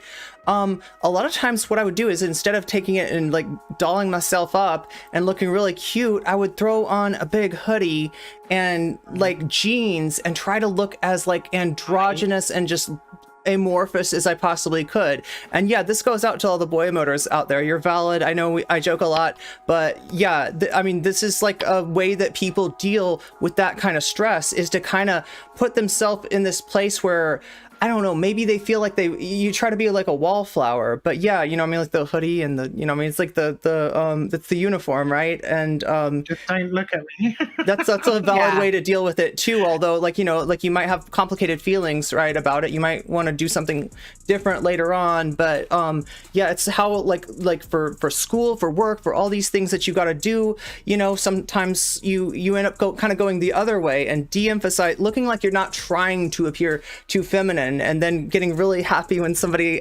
calls you ma'am anyway, right? So that's another route. I do that too on days where I don't feel like I can put the energy into it, but I still have to do something where people are going to see me. It's not like I can really like hide my figure or breasts anymore at this point, except for like in the winter when I don't have to take my coat off. But like basically it's just like whatever. If they see me as a guy, then they see me as a guy, but I'm not going to like, you know, like do a half-assed job and then give them something to laugh at. I like, just to put it generally, but not like, I don't think that directly. It's just like, it's my way of giving them no power. Whereas I feel like, and I know this is weird to say, but I feel like when I put on makeup and stuff like that, there's more on the line. And I don't know if anyone else ever feels that way. Can I say thank the fucking Lord for masks, and like, obviously pandemic terrible, but the fact that I can now have days where I don't have to shave really just gussies me up quite a bit. Like, genuinely, I kind of love wearing masks on that ground. I don't think I've shaved my legs either, or like anything since like 2021. Oh, mine are atrocious right now. Don't get me started. There's a reason you only see shoulder up. But like that's also another point about hormones, is like, before them I just really hated my legs because the hair was so thick and it just stood out so badly. But now I have little femme hairs and it doesn't like. Taff, did you not like that? Oh no, I just realized that my mic was muted. Oh, okay. And I but now, earlier, but yeah. Now I have like little femme leg hair. So like if someone sees that I have leg hair, it doesn't feel nearly as outing. So like, it's funny because like I thought it would be about getting like these very superficial features that I saw as being like, get like the secondary sex characteristics for women, but there were a lot of things I did not expect. And it's funny how much more powerful it was than I expected it to be. And I think that's a lot of reason why people get euphoria, is because like you go into this and you do kind of expect, yeah, I'm just going to be a normal woman, you know, maybe it'd be nice if people don't notice me kind of thing, and I can just like slide under the radar and, you know, do what I do. But like the reality of it is like I can't even remember what it was like to be a guy anymore. Like I remember some things about it. I have memories from it, of course, but like for me to like emulate the processes that I had in my brain as a guy are just, they're not there. I can't even relate to my former self anymore. So, we talked a lot about our experiences, or your experiences, I should say, in life and things like that. I want to kind of turn things to more of the online space. Online is something where you can control how people you see you in a way you can't outside, right? You can control the camera angles, etc., etc., etc. So in the online sphere specifically, what ways do you feel that you've had to? What ways are you treated differently? Like, what ways have you had to struggle? Do you think that it's a more or less of a problem? Or I don't even want to phrase it that way, right? Like, I just want to talk about the online trans experience for a little bit, if we can. Well, any thoughts on that we may have? Yeah, so like I definitely want to tell my story about that real quick, even though I just gave mine for the last thing and I feel like I'm hogging this space, but I'll try to be quick. Before I transitioned, I used to hang out in this park where I'd get stoned every day, and random people would come up to buy weed and get stoned in the middle of the park for like quite a few years. And that was like my social circle, aside from like the friends that I met from there who I hung out with more than that. One of them eventually became my partner. But the thing is like I would get before I like came out, like, you know, started wearing short shorts and stuff, and I did that before I started hormones, much to my regret. But when I first tried to do that, I didn't like get targeted directly for doing that, but I noticed that like in the years before I came out, I could have like huge discussions with people. We'd debate things, they would get really fiery, and nobody would get physical. But once I transitioned, that happened somewhat more regularly, particularly when people would get drunk. So like I didn't feel safe in that space anymore. Yet online, it's a possibility, but it's not like someone's going to be able to reach through the screen and punch me through the face on their impulse because they didn't like something I said. So, and I try not to be too like ad hommy or like get to people's like deepest fears or anything like that. I'm not like that, one of those people. But yeah, some people can't handle losing arguments. And then as soon as I outed myself as being even weaker than they first thought I was, at least in their minds, that's how I analyze the situation. That's when they felt like they could actually physically attack me now. After that, I think that's where my desire to like emulate Vosh or Destiny came from. Not like directly like how they are, but like the position they were in where they could debate people with crazy views, was because I could no longer do that in a public setting, at least so far as I felt. Okay. Tiffany, you have your hand up. Yeah, I mean, offline's a different beast to me. Offline, I'm not openly trans. Like, if I'm not like afraid to tell people I'm trans, it never comes up. Like, I go to my vanilla job and no one says or thinks anything. I go out to clubs or bars or concerts or any other venue and nothing happens. So I haven't been misgendered in like 12 years in person, but it's a whole different beast online, because online I'm openly trans and I'm also, you know, a vocal opponent of, you know, conservatives and TERFs and people who hate trans people. So I will often run into opposition, which they try to, you know, misgender you or attack you for your identity, which it doesn't hurt me. I don't care. I'm like a stone wall. But at the same time, it's a whole different ball game. Online, I get way more harassment than I do off. And that's just my experience. I think Well, I think that's pretty fair, right? Like, it's a lot of people don't have what it takes to be that level of mean in person. The anonymity of the internet, like, gives them a sort of like a shield behind which they can behave in those ways. Be more openly transphobic, be more openly hostile, and the like. And so that can be, unfortunately, a part of what it means to be trans in a space online that is specifically political and specifically public, right? So when you're on Twitch, you're more likely to be around those people in the chats and the like who will take that path when in real life, they would absolutely be keeping their mouth shut. And It's not just keeping their mouth shut. It's what they, like, at least personally, in my experience, the same people who call me she, her, cutie, honey, baby, at work or when out and about, like conservative guys are the same kind of guys that would misgender me and call me tranny and tell me to kill myself online. The difference is they don't know. Okay. I guess one of the things I'm trying to understand, I guess, here is because I think everyone gets hate on the internet. That's a thing that everyone, if you put out a view and people don't like. How many death threats you got this week, Wick? That's where I'm going with this. How many people you had tell you that they want to rape you with a shotgun?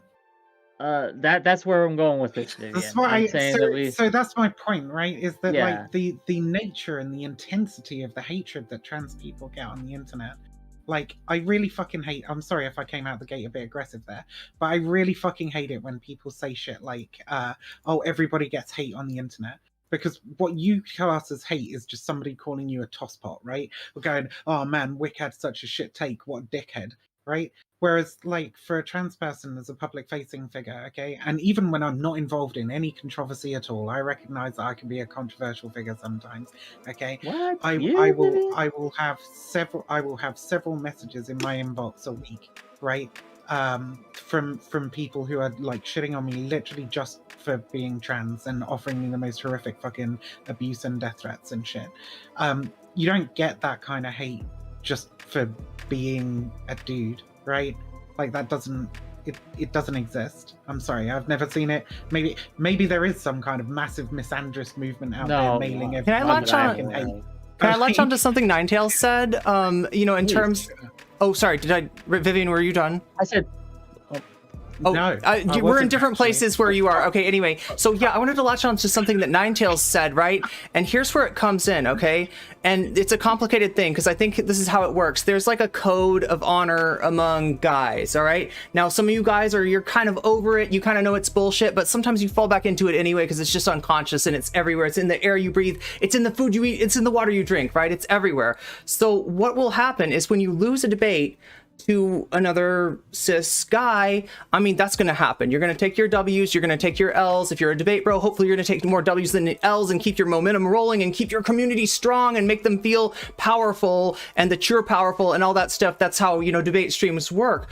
But if you lose to a woman in a debate, that's maybe a little bit more embarrassing. That's maybe a little bit harder to take, right? And what I see from a lot of male streamers, not all male streamers, is a tendency to cope. When they lose to a woman, when they lose to a trans person, when they lose to somebody that's like somehow like, unconsciously beneath them, they can't let it happen. So they've got to go into the whole drama cycle and they have to disqualify the person, say, yeah, maybe I looked bad there, but that's actually because this person is a, whatever, what have you, right? And there's a ton of things that trans people have been called. Usually they're tropes. You get called like a sexual, whatever, sexual harasser, has been used against certain trans women recently, or mentally ill, violent, whatever. Yeah. And so that's the tendency. That's why we can't just have debates with them, because it's like if we win, we're in trouble. Like, right? A lot of these dudes are gonna want to cope, and they're not gonna fucking let it go. And they do have the power. They do have the platforms to absolutely crush us. I think I can point to my numbers as an example of that, right? So without getting too deep into anything, because I don't want to bring anything from a year ago. But yeah, no, it's they can hurt us a lot more than they realize. And I think that with that anger that comes at taking an L from somebody that you perceive as kind of too beneath you to really deliver that L, then you get, and I'm not going to talk any more about specifics, but I think we all know what I'm talking about. I think we've all seen something similar happen in the debate sphere, right? So can I talk about a different aspect of like the online thing, for me at least? Can I say one thing for 5 seconds? Sure, go. Hashtag control destiny. Oh yeah, I don't know who Let's make that happen. But so for me, there's a couple of things about going online. Online, there's a huge trans community. It's really nice. I get to advocate for the people that I care about. but you're also inundated with like insane fucking news about trans people and an insane amount of hate just generally about trans people, right? That you just see floating in the ether, and that affects you. But one of the things that really, really made me feel kind of alienated is that I've always tried to like pay attention to like what goes on in the United States, and especially generally like the Anglophone world as regards to trans rights, because you know we have the unique ability through our shared language to be able to advocate for each other in a more effective way than we could advocate for, you know, a country that speaks a majority different language. And the I am putting anyone specific on blast here, but the absolute lack of any kind of fucking solidarity from Americans towards British trans people was one of the most alienating things for me. I felt for a significant portion of time like I was just screaming into the fucking void about how bad things were getting over here, and about how the same kind of rhetoric is going to be sort of duplicated and magnified in the United States in a very particular American way. And you know, it's not going to stop me like being extraordinarily upset and talking about all the awful things that are happening in the United States right now. But it does feel like the majority of American people who focus on trans rights only seem to give a fuck about America, whereas everybody else has to give a fuck about America and their own country. So on that note, when it comes to international trans issues and things like that, and looking beyond our own borders and things like that, are there any specific online platforms or groups that deal with that kind of thing that you can kind of point us to? What, international advocacy group? Yes. I mean, geez. If you're just talking about organizations, obviously you have like WPATH and there's various like international trans orgs. But I was more just talking about like the way the trans community seems to operate online. It's very American centric, you know? Yeah, no, okay, I think I understand that. And it's incredibly frustrating, you know, because the same thing that happened to the same thing that happened when they removed hormones from kids in Texas and in Alabama and in some other places now as well, I believe. Like that happened to us like a year ago here in the United Kingdom. Thankfully, that decision's been reversed now. Real great work by the Good Law Project. But like, you know, we were the British trans people were like talking about it, but we don't have that much of a platform online, frankly. Like on Twitch, like we don't. Yeah, I know people are going to be like, "Lol, Britbonger, lol," but like, yeah, I mean, at least in terms like compared to the American sphere, it's all American news, you know. And I think that like trying to, if Americans had engaged with and listened to what was going on in the UK a little bit earlier, I think they'd be a lot more prepared for what's going on now, because it was very, very obvious where it was going to go. Plus, it was your guys that came over here and fucking did it to us anyway. It was the Heritage Foundation, evangelicals that were funding TERF groups here in the United Kingdom that like you know, helped to kickstart the hate campaign around the Gender Recognition Act reform. Although to be fair, I Anyway, think guys, I'm to gonna be get fair, going, so. Bye. Yeah, if you I want have- an outro real quick, I'll give you space to give an outro. Tell people who you are, where they can find you, just real quick if you want to before. On screen, definitely follow me if you're interested. Yeah, thanks for the conversation, guys. It's Thank hour you for being 45 minutes, so Yeah. gotta head out. Bye, everybody. Bye. Viv, am I wrong in stating that you guys also gave us the anti-vax movement? So it's kind of like a tit for tat thing. Well, the anti-vax movement, sure, we had the guy who was like vaccines cause autism, right? The MMR vaccine dude. I can't remember his name off the top of my head. Actually, that's Wakeford, all. is it? You gave us the vaccines make autism conspiracy, so like that's even worse in my opinion. Is it? Is it? Well, it's I don't know. it's very specific. But look, if we're just talking about exporting hate, like who gives a fuck, right? Like I'm not trying to dick measure that. because both No, the US I'm and the UK are pretty saying- bad on that front. I'm saying you can't use that against, well, North America. I'm not American, but when you guys are just as bad, I'm just saying. Well, I don't want to get this. The point of this conversation isn't America versus Canada versus the world, right? Like, I want to just. Yeah, Well, I just Canada's think no that, better. like, for just to be clear. non-American trans people, I think it can be very alienating because you cannot. You often feel like you aren't listened to about the problems happening in your own country, and I'm sure it's even worse for non-Anglophone trans folks as well. Because, as I hinted, you know, our shared language does give us some advantages in advocating for each other. Certainly. But like, yeah. So I don't know. I guess I'm just venting a little bit because And what that's can you okay. even do? What can you even do at this point, right? Like the opportunity has long since passed. You guys are now experiencing some of the horror that we've experienced for the last 5 years. And obviously Republicans are going to ratchet it up to like fucking 20 because they're absolutely infested with batshit crazy QAnon bastards at this point. You wanted to say something, Wine Mom?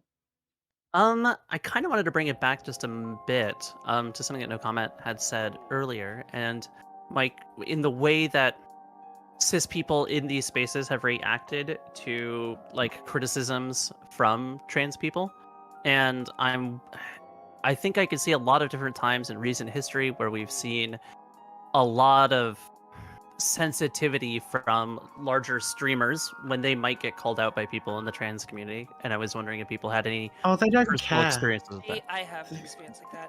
I agree with No Comment Chick 100%. I made a video on one Isaac Butterfield, if anyone knows who he is. He's No a idea. comedian, and he's got over 1 million followers, and I just made this video on him and some of his bad takes, and I didn't think he'd find it, but he found it, and one morning I woke up and I had over 400 messages. And it turns out, overnight, he made a video on my video, and a lot of his people came over and were pissed. And as if to prove my point that Isaac Butterfield's transphobic and so is his audience, they came over and said a bunch of transphobic things to me. So getting buried by a larger content creator is definitely possible. I'm just lucky it wasn't like someone like Sagan of Akkad or someone who is not like a, you know, just a transphobic comedian, but like actually can rally the right to harass someone, because I don't think that was Isaac's goal. And looking at his video, it wasn't either. It seemed like a lot of his fans came over of their own volition, but it's definitely something to worry about. Have any of you ever been tempted online to hide the fact that you're trans? Or Oh my God. No. Yeah, I actually No? started out like that. I didn't acknowledge being trans at all for a long time, and it took a lot for me to, like, you know, switch that, just because I knew that the second that I did, I mean, there was always questions, right? But I would always just be like, what are you talking about, right? But yeah, I knew that that was going to make things different. I didn't want to be a trans creator. I just wanted to be a political creator. But at some point, my trans identity became part of my life, and my life is part of my stream. So yeah, like I talked about my parents and how I hadn't come out to them, and for a lot of people in my community, that was the first experience. I wanted to just really quickly say something about what Tiffany said, though, is that, yeah, like, you know, we've both experienced being buried by a larger content creator.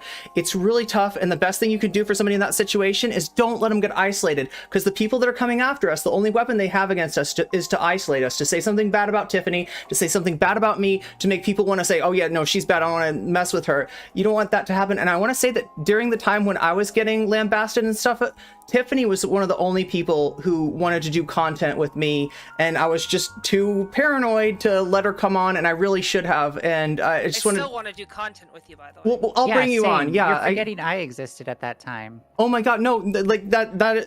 Oh my God, yeah, no. This is like the thing is that, like, you know, it's, I don't know. I just wanted to say that to Tiffany because we got into it a little earlier, and I love Tiffany, and I didn't want to. Oh, I didn't think we got into it earlier. Okay, I just thought- didn't want to hurt any feelings or anything. No, it's just like a What did it be? misunderstanding. I wasn't Okay. being aggressive. Are we Neither was- fighting? Are we in a fight now? Did we have a fight? I missed the fight. We're in a hug match, Usually Vivian. I'm in the We're fight. we're back in the we're into the hug match now, right? We're in the hug match Good component, time. right? Because I I just only Why did I hug miss the naked. fight? I'm the big spoon. But I love Tiffany and I love Ninetails, and they were there for me when I needed them the most. And a lot of times, you know, that doesn't happen because people are just like, oh, I don't know, there's something wrong with that chick. And if you're hearing, I don't know, there's something wrong with that chick, that's literally a fucking whisper campaign by my harassers, right? And so like that's what you need to watch out for, because there'll be an inside game with the harassment, and there'll be an outside game with other creators saying, you know, well, you know, she's deserves it, basically, right? And that's what you'll see Mate, against trans people. It can be very isolating.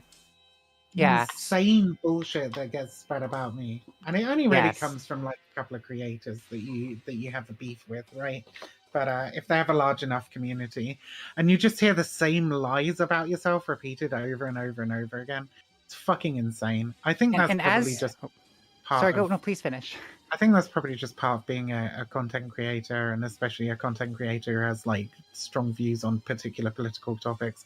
I think it's probably just a part of that. But like the being trans does, like I said to Wick earlier, amplify and change the character of the kind of bullshit that you end up getting. And by the way, I know a lot of mass people. doxing. Oh, do you want to go first, Kay? Nah, we good. I don't want to like. If you do, just please, just do it. Don't be humble. It's fine. Yeah, I just- Dr. K humble. Oh, Go on, please. I think I spent enough time with Dr. K. I know that they can take the stage if they want to. So yeah, so like I just want to like supplement what both Irene and Viv said, because 100% like it's I've spent enough time in the panel spaces both online and offline. There are other creators too who I'm obviously not going to bring up, so they don't get brought into anything that might come of this. But yeah, there's a lot of like just dismissal of outspoken trans women. You know, like they're, instead of arguing with them on their merits, they're like, well, I just don't like the way this person argues, or they're very annoying, or something like that. And then from that alone, they just don't want them in their space.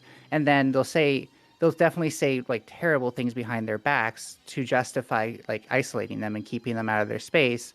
Instead of like realizing that there are plenty of other people in those spaces who aren't trans, who are the same, but you don't say the same thing about them. So it's a little strange to me that there does seem to be a double standard within the cisgendered Twitch oriented panel group. I'll say it. It's a diverse group. Can you imagine if we all behaved like Destiny does? I'll say it. All right. Can you imagine if we were all that bad? Holy fucking shit, dude. I mean, there's a creator no. creator that debated Destiny. Oh, let's not bring up specifics, but yeah, there's definitely somebody I have in mind who you know got a little spicy and now just has like all the fucking harassment in the world, even though she's great. Yeah, me? Oh, okay. That applies to you as well. You as yeah. well, Viv. Yeah. It I applies know to- who you're talking about. I just want to be careful, applies like to everybody. that, like we could talk about experiences and stuff like that, but if someone's not here, I try not to trash talk when someone's not here too much. A little's okay. A little's fun. Oh, But you know what I was mean? I was big upping in my subtweet, but Why, yeah. Wait, why didn't you invite him on? Oh no! Please no. That's okay. No, We'll go be for okay. it. Invite him on. Don't. Get him I on. have no look. I went to I'm memeing. He's I banned went from to this Twitch. other That's why person's Wick house doesn't do it. specifically to shit on their couch and call them a scumfuck. And I don't want that in my house. I- I'm going to shit on I- other I- people's places. I'm memeing. He's banned Okay. from Twitch. Oh, That's why okay. I'm laughing. That's Fair. why I Wick don't know won't who come we're on. talking about. Oh, we may be talking about a couple people, but anyway, I guess to kind of get Oh, shit, I back did. to the topic at hand a little bit. So what, if any, advice would you give to someone who is a trans individual who does want to have an online platform? Don't get involved in the debate space. It's fucking pointless anyway. Most of these people are complete fucking assholes.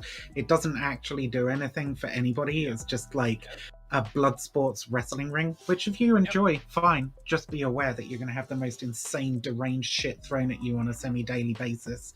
See, this is what Um, makes me sad, though, is like we need to be more vocal about the fact that the left is kind of like supporting the exclusion of us from these spaces by supporting creators who engage in this kind of behavior. If At least here on Twitch, you have no choice. Like the fact that you're saying that makes me really sad because it, like, I think we can all agree it shouldn't be that way. And well, no, I suggest that we should build up something else in place of it, right? We can do our own debates and blah blah blah blah blah.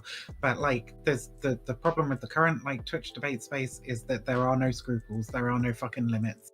Everything's on the table, and we have gradually invited more and more fucking awful people into the space as well. So the amount of harassment and the nature of harassment you're going to receive, it's probably not worth it in general for whatever you could actually achieve being here. Okay, Dr. K, then Tiffany, and then Mom. I have a very interesting relationship with online space in that I try my best not to have one. I love talking with people. Like, literally, it brings me so much joy to do it, right? The issue is because American society is deeply atomized, because, of COVID, there's not a lot of situations where I can do that in my day-to-day. And so this is a great space for me to kvetch with people, as it were, right? And the fact that I understand political stuff extremely well is just a side effect of, me being in here and past experiences. To anyone... I would say, like, how I keep my head on with these online spaces is that I do most of my work and most of my activism, if that's what we're going to call it, offline, right? Most of my hobbies are stuff that I do offline. I garden and I make some fucking nasty plants. Like, I got a tower of a pecan tree that's going, right? They're not pecan, but it's the other thing that starts with a P that's something you eat. Peach, that's it. Are you gonna eat a lot of peaches? They are coming up right now. Millions of peach. Yeah, okay. Going to the country. Outside that window, you can see right here is the two big peach trees. So I would say one. If you're actually looking to see, your work bear fruit in any meaningful, visible way, absolutely do not get involved in online spaces.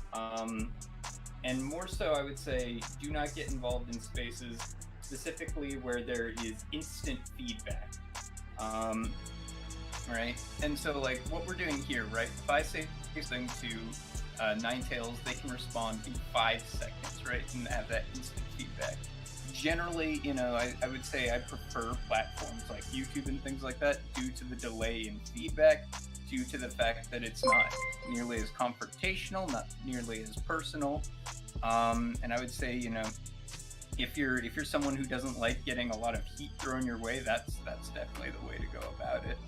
I'm actually fine with having a lot of heat thrown my way. That's absolutely fine to me. It's when it becomes A, either personal, right? B, belligerently stupid, or 3, doxing and things like that, where it's no longer, just rough talk. Now you're like taking action about it, even if it is very, very minor action, right? Where it's like, okay, now this is dangerous, right? So like that's the point where I draw the line of this kind of shit, right?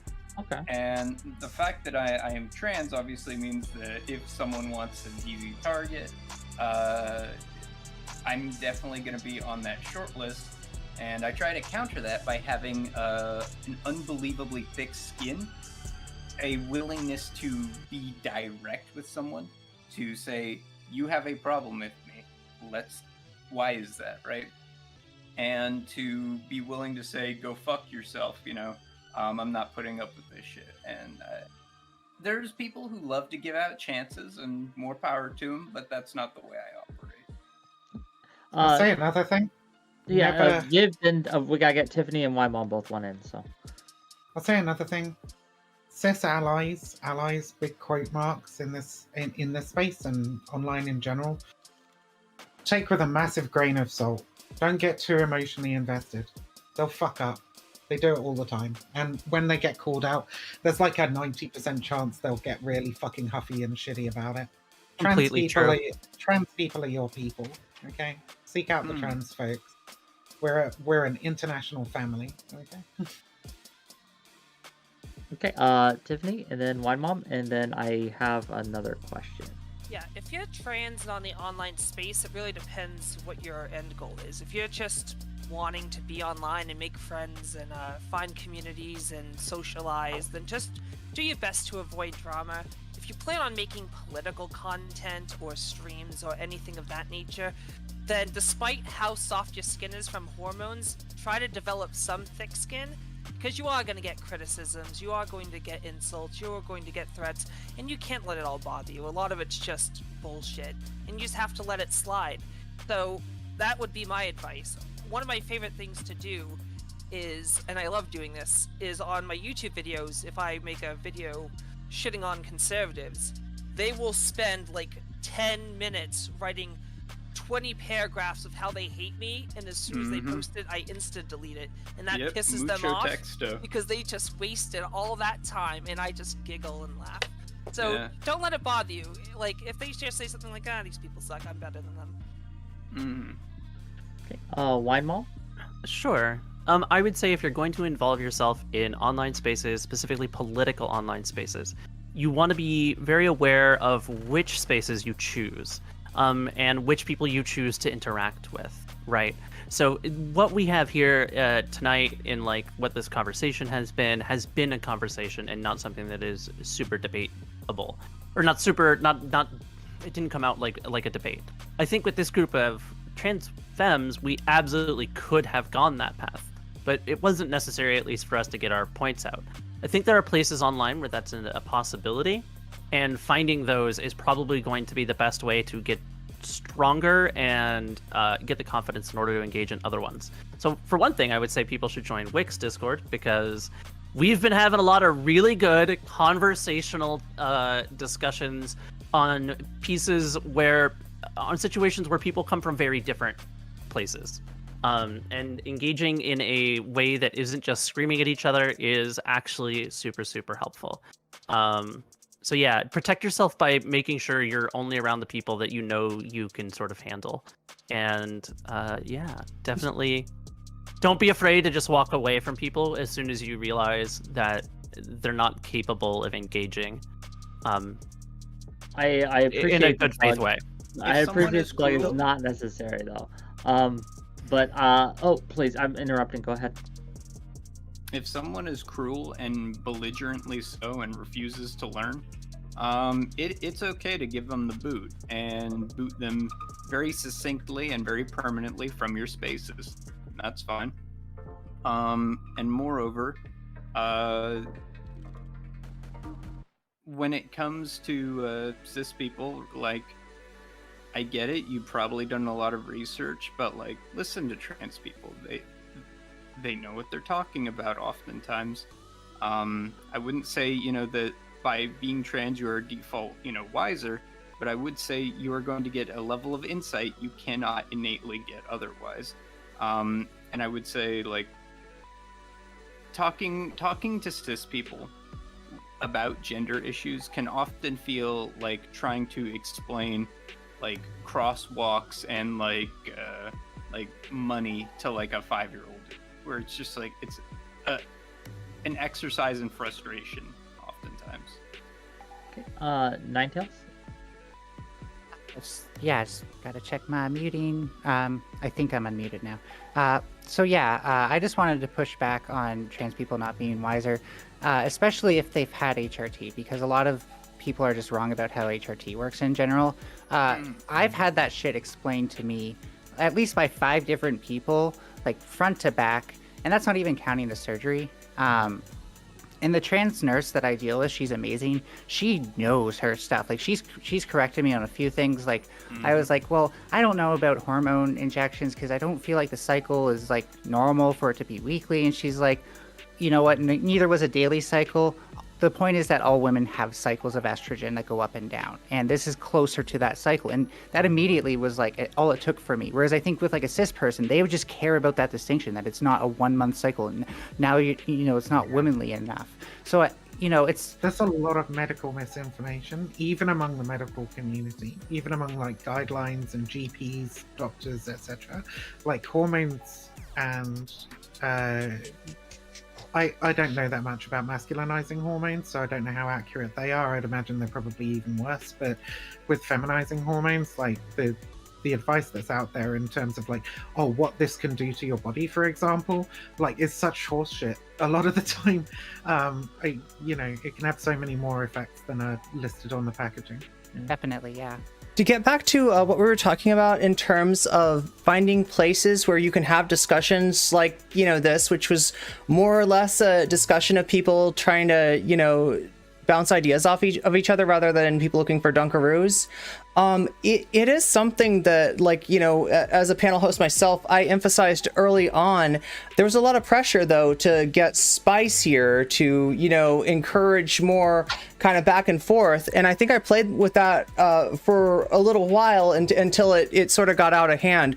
I'm seeing now the value to the original design of Bird Brains and, how it was always about looking for the truth together, and when drama came up, it was a problem, not a feature. I feel like in Twitch, the Twitch meta, the drama has been like, it's almost like it's engineered in now. It's almost like it's just when it happens, you don't even know if it's real or if it's like some kind of prefabricated kayfabe that's going on, just between two people to get views, right? And it feels like that's what a lot of Twitch poll really concentrates on. I'd like to get back to those sort of discussions, and Wix, thank you for inviting me on this, because this is the exact kind of discussion I want to have, and it's so rare in this space. So yeah, I would like to see more of this, and if I can find enough people to book a panel, we'll do Bird Brains again too.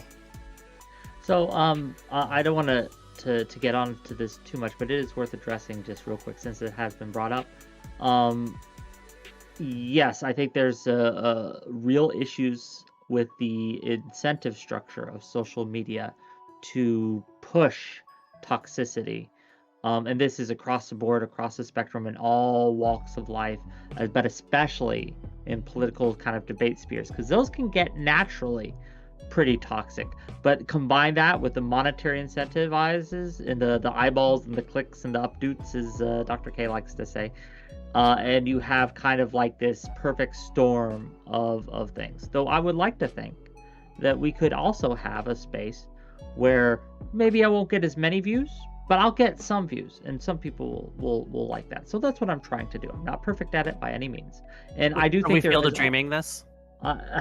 If you build it, they will come. Yes, but if I think that one thing I wanted to address, kind of back on topic a little bit.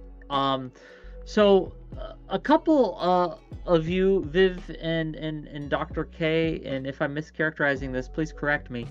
I'm not sure if I disagree with you, but it feels weird to me to just tell people who are trans, just don't come on these spaces. It feels like an unsatisfying solution. Does that make sense? I'm not saying that. Okay, fair. If I got it wrong. Very important distinction there, right? Sure, come on these spaces. Just understand that it is unlikely fruit will bear from it. Okay. I am here. I quite frequent these spaces, as you know. It'd be very strange for me to come on these if I believed that every aspect of them was negative. I love having conversations. I'm just not under the illusion that I'm going to be changing people's minds, because people see this far more closer to entertainment they do education in any way. Yeah. And they aren't here to learn, they are here to argue. And if you understand that and you measure your expectations accordingly, completely fine to be on here. Like, I think I actually get a kind of a kick out of it, but I know I'm not educating people. I think one of the hardest things in this space is actually giving a shit, because you're surrounded by people who don't. And that's a very, very difficult position to be in. Yeah. You're really not incentivized to give a shit in a lot of cases. It's really not like, Well, you gotta be a fucking sociopath, You're supposed to like just argue whatever point you can that's like most controversial, that you still think you can somehow defend in order to create the most buzz. Like, Exactly. it's not. Like, if you're in this space, do not, farm updoots and all that, right? Like, argue only what you believe, Because if you don't, you're sort of feeding into a perverse incentive structure. That I'm very hard with you. What do people Yeah, but think a lot of about? people are they just don't care about, right? Mhm. Do I think that like the vast majority of creators that are arguing about it care about fucking trans women in sport? Fuck no. It's just an intellectual exercise for them. And it's probably one of the most like grinding things to actually like really give a shit about something and to be faced with somebody who's just being a contrarian or a pedant for the sake of content. What do people the think? devil doesn't need advocates. He has plenty already. Go ahead, no comment. Please. What do people think about like trans people trying to concentrate on building parallel power structures when we find that we are sort of punished for doing the same thing that other debate folk will do, you know, kind of like there's a, you know, you get a reputation if you're just a little bit spicy, whereas the rest of them, they monetize being spicy, right? What do we think about trying to, you know, kind of create a space of our own, not to be like exclusionary or to gatekeep other people out, but to kind of start with our own like sort of discourse and then move out into the larger debate sphere from there. Like I always think that that's the kind of model that we're fighting kind of a liberatory movement in terms of people's perceptions of trans people. It seems like a parallel power structure model might make a lot of sense. It's called being besties. Oh, But well, yeah. No, that. Yeah. Okay, but- can I just say something really quick though? I was gonna point this out earlier, and things changed, so I dropped it, and I made a bit of a fuss, so I'm sorry about that as well. But yeah, the big thing is like people just don't want to feel like they have to prove it themselves. It's not a part of like self-worth or like feeling or well-being. Like nobody should have to do that about anything that's intrinsic to their being as they go through their daily lives. So that's exactly why spaces that are exclusively for us and you know women's spaces count as the same thing matter sometimes. I would you know, the only thing that I don't know, it like I would feel weird as a cis man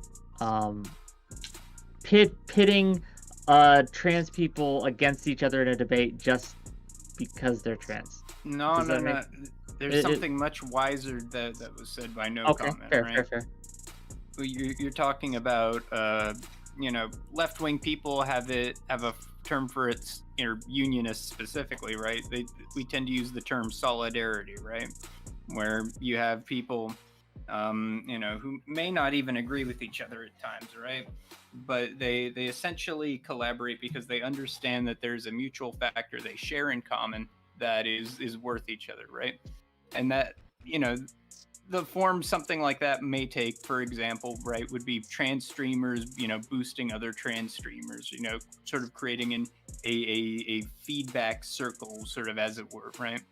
Of like, oh, you follow this person, we'll also follow this person because they're also, you know, a cool person. It just so happens they're part of like that trans inner circle that you're trying to get.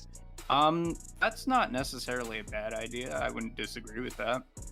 I would say, you know, if you're a trans streamer, trans solidarity should obviously be at least part of your platform, certainly, right?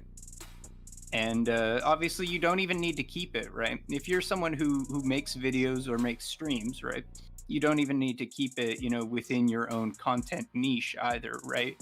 You can more than happy say like, hey, you know, you like cooking shows, this is one I'd recommend, right? And it just so happens, like, again, that person is trans, they're within, you know, this inner circle of a normalization of culture you want to boost, of you want to normalize, right? And upliftment. That's completely fine. I don't see no issue with that. So I have two more questions for the group, and I won't keep you much longer than that. But my first question is, someone who is cis and does want to help, what is the best way they can? What would you suggest to someone who legitimately cares about these issues and wants to help, right? Like how would you advise them to do so? Call trans people on, not just for trans only streams, I would say. That's a good Fair. idea. Okay. So like if Ninetails, you know, in theory, were an expert on meat production, right? And there was this big epidemic of something going wrong in the meat industry, right? I know. I'm thinking what's something that would almost never come up, right? So I don't accidentally tie it to any real issues, right? And so, like, yeah, if you're gonna, build up something to talk about that, right? Consider calling them on, right? Even if they are not like number one expert or the number one clickbait updo Reddit lord, right? You call them on because it's a good time, and that's you want to help boost trans voices, help normalize it, help sort of get them in the flow. That's certainly an acceptable idea to do. And then just like listening to criticism and feedback from trans people, like if like you did something transphobic but you don't believe that it was, and like trans people are calling out for you, and like maybe listen, right? Maybe they know what is transphobic, right? Those are two things I would say your average Joe can do that would be kind of nice, at least on this platform, to sort of grease the gears. I can say outside of this platform, one thing that is really, really important is to see, especially I would say when it comes to cis men, when you see with no trans people around something that is attacking the trans community and you are against what they're saying, stand up for the trans people who aren't there, to those friends, to all of that. Like, don't be afraid of having that known. And yeah, maybe someone's gonna be like, oh, so you like trans people? Be like, yeah, I fucking like trans people, and this is where you're wrong. A lot of having been someone who lived inside male spaces for such a long time, I know what it can be like. I know the way guys can talk to each other, and a lot of the ways that you can start to make movement in people is by just those people in those groups making those inroads. Some people will listen to me, some people won't. The fact that I'm trans will have an impact on that. But when you're someone's friend and you say these things, it's a much different situation than what I could ever do. So just bringing that up is like a really important thing when you see that happening. One thing that... Please, go on. If a trans person is trying to, if a cis person is genuine about learning about trans people and transgenderism, I would direct them to plenty of great content and scientific data and analysis and articles that could help them learn. If need be, I could do it myself. I've been doing that a lot lately. It's not really my responsibility to teach everyone, but I make exceptions. I would direct them to the best places for them to learn about trans people. You've said this quite a few times throughout the thing. You use the term transgenderism. Yeah. I fucking hate that shit. Yeah. I wasn't gonna say anything. Not trying to. Yeah, not trying to go ham on you or anything. No. I'm just saying if I have to explain it that way to cis male or something, who wants to learn, they might not know. So. Oh yeah, if anyone takes anything away from this panel, it's that transgenderism isn't a word. It's not.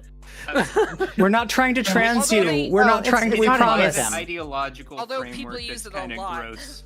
We're not trying to convert anyone, right? Well, the reason they use it so much, and the reason that I object to it being used, is because it's to paint being trans as an ideology, right?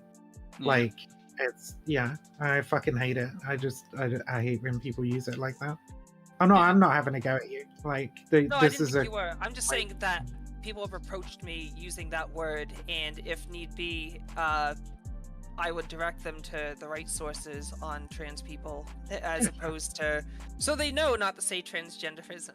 Yeah, it's a bit of a brainworm. I think that the best thing that cis people can do, if you want to help out trans people, and this is a big hobby horse of mine, okay, don't make it weird, okay? And I'm not saying that you always make it weird, but sometimes you do make it weird, okay? Yes. If you misgender me, listen, if you misgender me, it's actually not a big deal, all right? The right thing to do is just to be like, I'm sorry, actually her pronouns are she, her, I messed up, and you can dip out right there and it's over. And you know what? I want it to be over too, because as long as the attention is on me and my fucking gender, I'm not doing okay, right? So I don't want to hang out there. I'm not trying to embarrass you. I don't want to cancel you. I don't have a magic wand that I can just wave over your hand and make you canceled and disappear, right? I have no such intentions, okay? All I want is to get my gender gender identity and pronouns right, and then just move on from there. Because like we really don't want to make it weird, and I know you don't want it to get weird either. So yeah.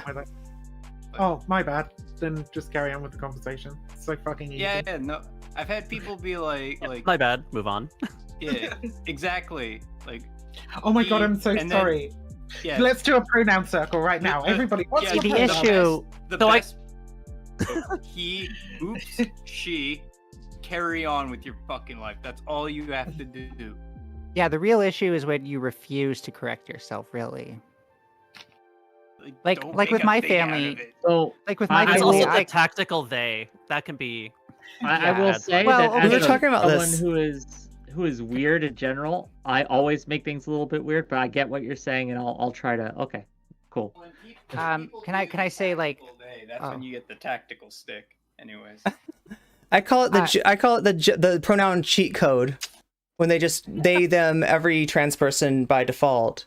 Which I understand where they're coming from. They don't want to make us uncomfortable, but just like we would appreciate if you'd learn our pronouns and gender identities, because sometimes it feels like people want to just skip that. I don't mind if don't they know, use you they can them ask. because they don't know our pronouns. But Yeah. once they figure it out, I'd like them to switch back to using the proper pronouns and not continue with they them. Definitely. Ninetails, please, and then Wymal. yeah. So like with the particularly not, it like to be a trans ally as a family member is an important thing to bring up too, because I think a lot of family members mean well by like avoiding conflict. So like with my grandpa, he's basically a conservative, was in the Navy and stuff, doesn't really take on a lot of progressive stances, but he's a good guy. He's not like a bigot or anything either. Just to be clear. But my grandma assumed that he wouldn't handle like me being Melanie and being she, her very well. So she just kept on like saying, no, I'm not gonna bring it up with him. No, it's just the way he is, that kind of stuff. And to me, like at a point, I couldn't tell the difference between that and like, does my grandma just not want him to accept me? Because like my family has this thing where like up front, they'll be very, very decent to you. But like behind the scenes, they'll show you what they really think by like not, caring about it. And it seemed like she didn't care about that. I think I got through to my mom instead, but it's like, if you're going to be a family ally, like, you got to take on the burden of accepting them and making sure they're accepted throughout the whole family. It's not just you. It's like, it has to be everybody in the family. Okay. Any more thoughts on this before we move on? Oh, to the actually, final yes. question? Oh, The okay. they thing. As somebody who does not use tactical days, but rather is trying just to say it like more automatically, I do want to point out that throughout the history of gendered pronouns in the English language, there have been many pushes to actually have singular pronouns, not even because of like trans people or anything like that. And I do think like using singular pronouns until you know somebody's pronouns specifically, you know them on that level where you use it automatically is fine. So like if somebody on the internet didn't know me or something like that, I prefer that than them misgendering me by accident. And like I get that it does make people feel outed, and I don't want to minimize that at all. But like in this world where things can get a little confusing and nuanced, maybe we should consider it as like, okay, yes, it like when somebody knows that I'm she, her, they should probably use she, her. But if they don't know and they use they, then it's kind of like I'd prefer that sometimes, especially like I have to tell people a lot, like I don't go by sir. Especially like it seems to be like a really big thing in politeness in like Indian culture and like Eastern Asian cultures, but like that's like the nicest way I can say it without either complicating things or being rude about it. And they don't always take to it, but like I at least prefer that they not guess it to begin with. I think, the use of they can be really useful if somebody doesn't know. But what I was more referring to is like, I'm not going to call out his name, but I'm pretty sure he's in chat. But Dr. K, on occasion, you note that you will get misgendered on panels, and I have seen that person then switch to theys.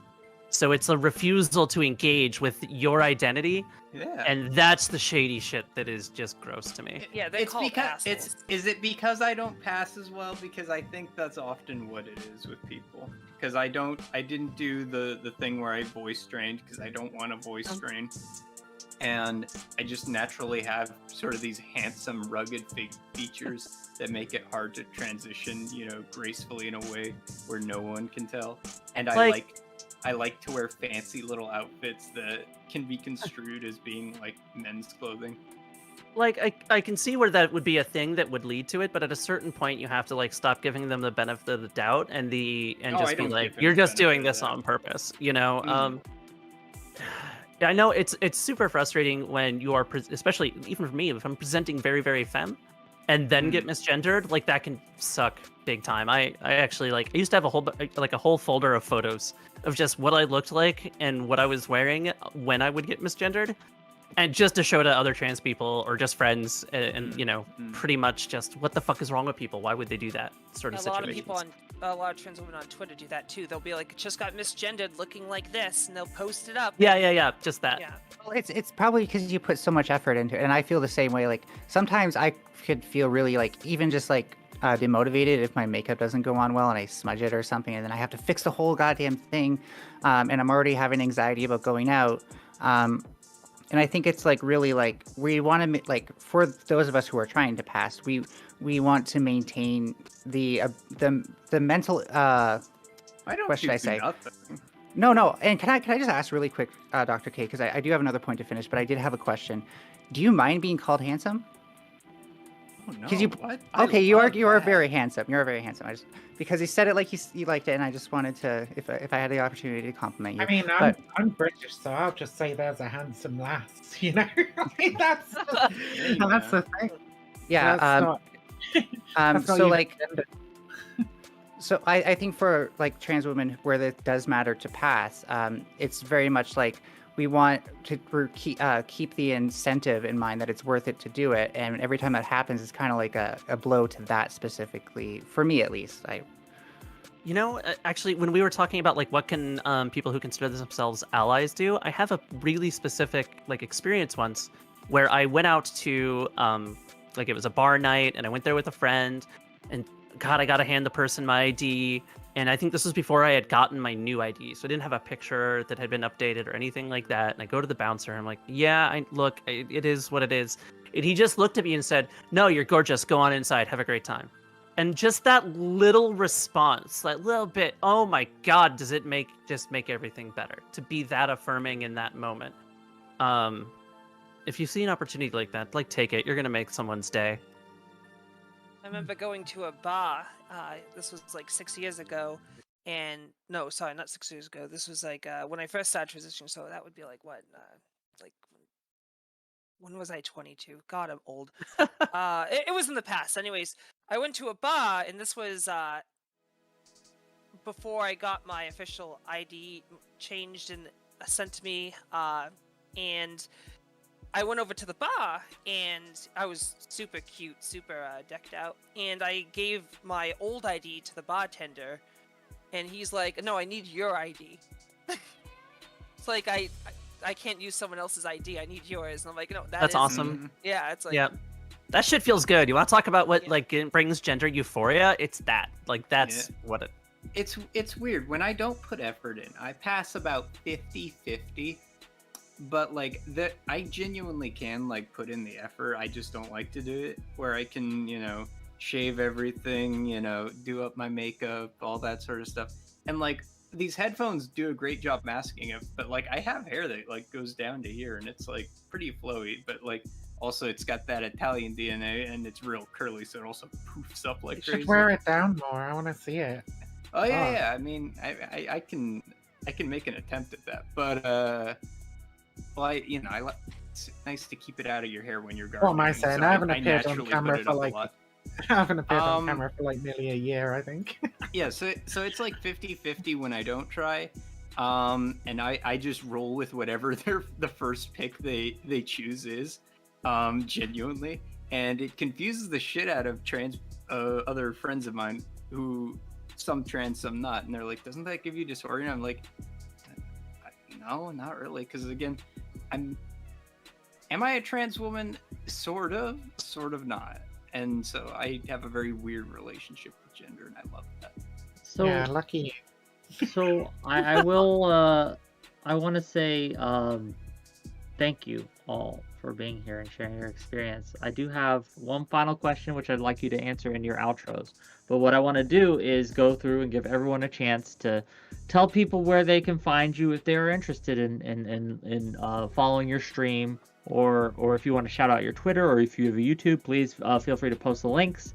But my final question would be, if there was one thing that my audience, my cis audience, could come away understanding more about what it is to be you and the trans experience, what would that be? So we'll start with Dr. K, and we'll just kind of go clockwise around the room. So Dr. K, please. Oh, you're starting with me? I'm sorry, I blanked that. I didn't hear what you said. Oh. You can come back. Yeah, okay. We'll get you last. Ninetails, please. Yeah, so I guess I'll start with my outro, then answer. ninetailscosmicfox, I have my stuff up here. Wick's also probably going to shout me out because he's awesome. Just like, I'm generally just a debater online now. I'm going to make some content, but it's going to be few and far between. I'm probably not consistent as far as what I put up on YouTube, but you can find my YouTube through my Twitter. And I am planning on putting stuff like this and some debates I do up there. So there will be content, just like that will pretty much be it. But I am on Twitter. I do have my hot takes on there, so follow that if you want. And as far as the answer goes, I have two answers, one serious and one not. So I'll start with the not serious one. Yeah, actually follow me because I was going to say a name there, but I'm not going to. Certain people who aren't trans don't need your patronage as much on the debate scene, at least, and like the support for that sort of thing. And if you, but my more serious thing is like, when trans people get attacked, there's a lot of like floundering justifications being floated around that like are unfalsifiable, and it makes it hard for people on the outside to engage. And I get that it's a shit show, but do your best, okay? Like, support trans people who are being attacked. Take it for granted if they say they're being attacked, that they're being attacked. And like, if you're wrong, like, that's okay. You're supporting trans people. No one's asking you to fight it to the death. But like, in general, trans people do get attacked. So in general, it's probably good to like step in and at least like speak up that like, hey, this better not be because they're trans. You don't have to say it like that. You can be nice about it too. But just like keep that in mind if you see that happening for any creator, even if you might disagree with them on certain things or not like they're like what would you say, demeanor.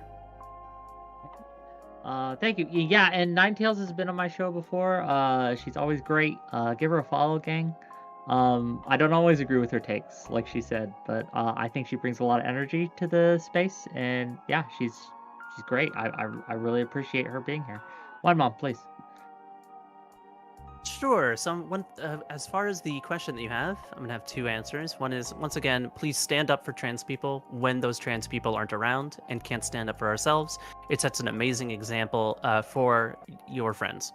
Also, I'd say remember that we are way more afraid of you than you are of us. This whole idea of trans women in the bathrooms, we're just fucking terrified in there, okay? Just terrified.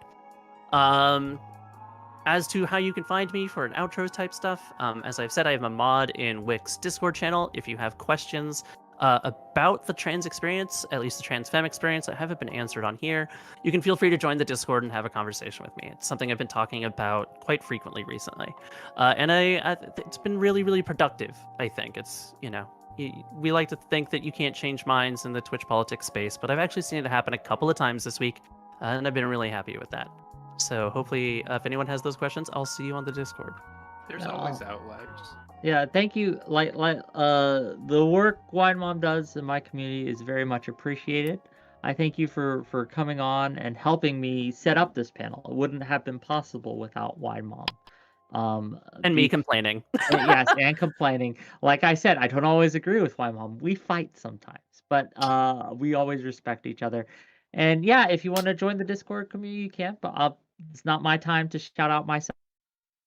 Right now, we're gonna go to Mixed Vivian Wulf, please.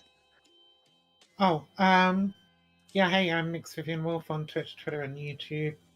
If I had to say one thing, fuck. If I had to explain what it's like being trans, I would say that it can be incredibly joyful. The trans community is amazing. I've made so many friends and experience a kinship and a bond with other trans people that I just don't experience with any other group of people.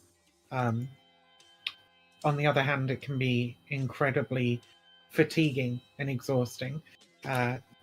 Living here in the United Kingdom, seeing articles coming out on a daily fucking basis, questioning whether or not we're child predators or rapists, or whether we deserve healthcare, or whether whatever, right? The hate coming out of the media is absolutely exhausting. The negative aspects of the trans experience, other than dysphoria, which is relatively easily corrected for a lot of people, the negative aspects of being trans are all down to fucking cis people. You'll need to cut your shit out because I'm sick of it. But yeah, Mixed Vivian Wulf on Twitch, Twitter, and YouTube. Follow me on the Twitter. I talk about cults, and I'm doing a lot of turf posting at the moment because that's just what's on my mind as the shit fucking heats up. But I also tweet about QAnon and various other like cultic groups. So. Okay, well, thank you for being here. I really appreciate you coming through. This has been a great discussion, I think. Yeah, give her a follow, gang. I've seen some of her Twitter posts dealing with the exit work that she and others do, and it's real good stuff. Me and Viv don't always agree, as you might know, but I respect her, so I appreciate you Yes, you coming should. on. No comment, chick. Oh, and thanks for the raid, ninetailscosmicfox. We appreciate that. But no comment, chick. Please go ahead. Well, the biggest thing that I want cis people to take away from this panel is that we're not exactly like you, trans people, but we're a lot like you in that we're all on our journey of learning to love ourselves for who we are, right? And I mean, that's a big part of what I talk about on my stream. I try to kind of provide a source of hopium, in addition to like taking a look at the debate world and seeing what's wrong with everything, seeing, you know, who's kind of doing us dirty. I like to also talk about the positivity that can come out of solidarity, and the solidarity that I've found in the trans community, which has been the only thing that has helped me get through this all. Like, right, the past year has been a lot for me. It's just like an entire year of you know, harassment almost, and my source of strength has been other trans people, and the more that I immerse myself in the trans community and get to know that community, the less I like hate myself. And it's tough for all of us because like the society programs us to hate ourselves, programs us to reject who we are. And it's like coming to terms with that and being able to stand strong in the face of that I think that only comes, you can find it, you know, in your own heart, but you gotta kind of tap into the hearts of others. So,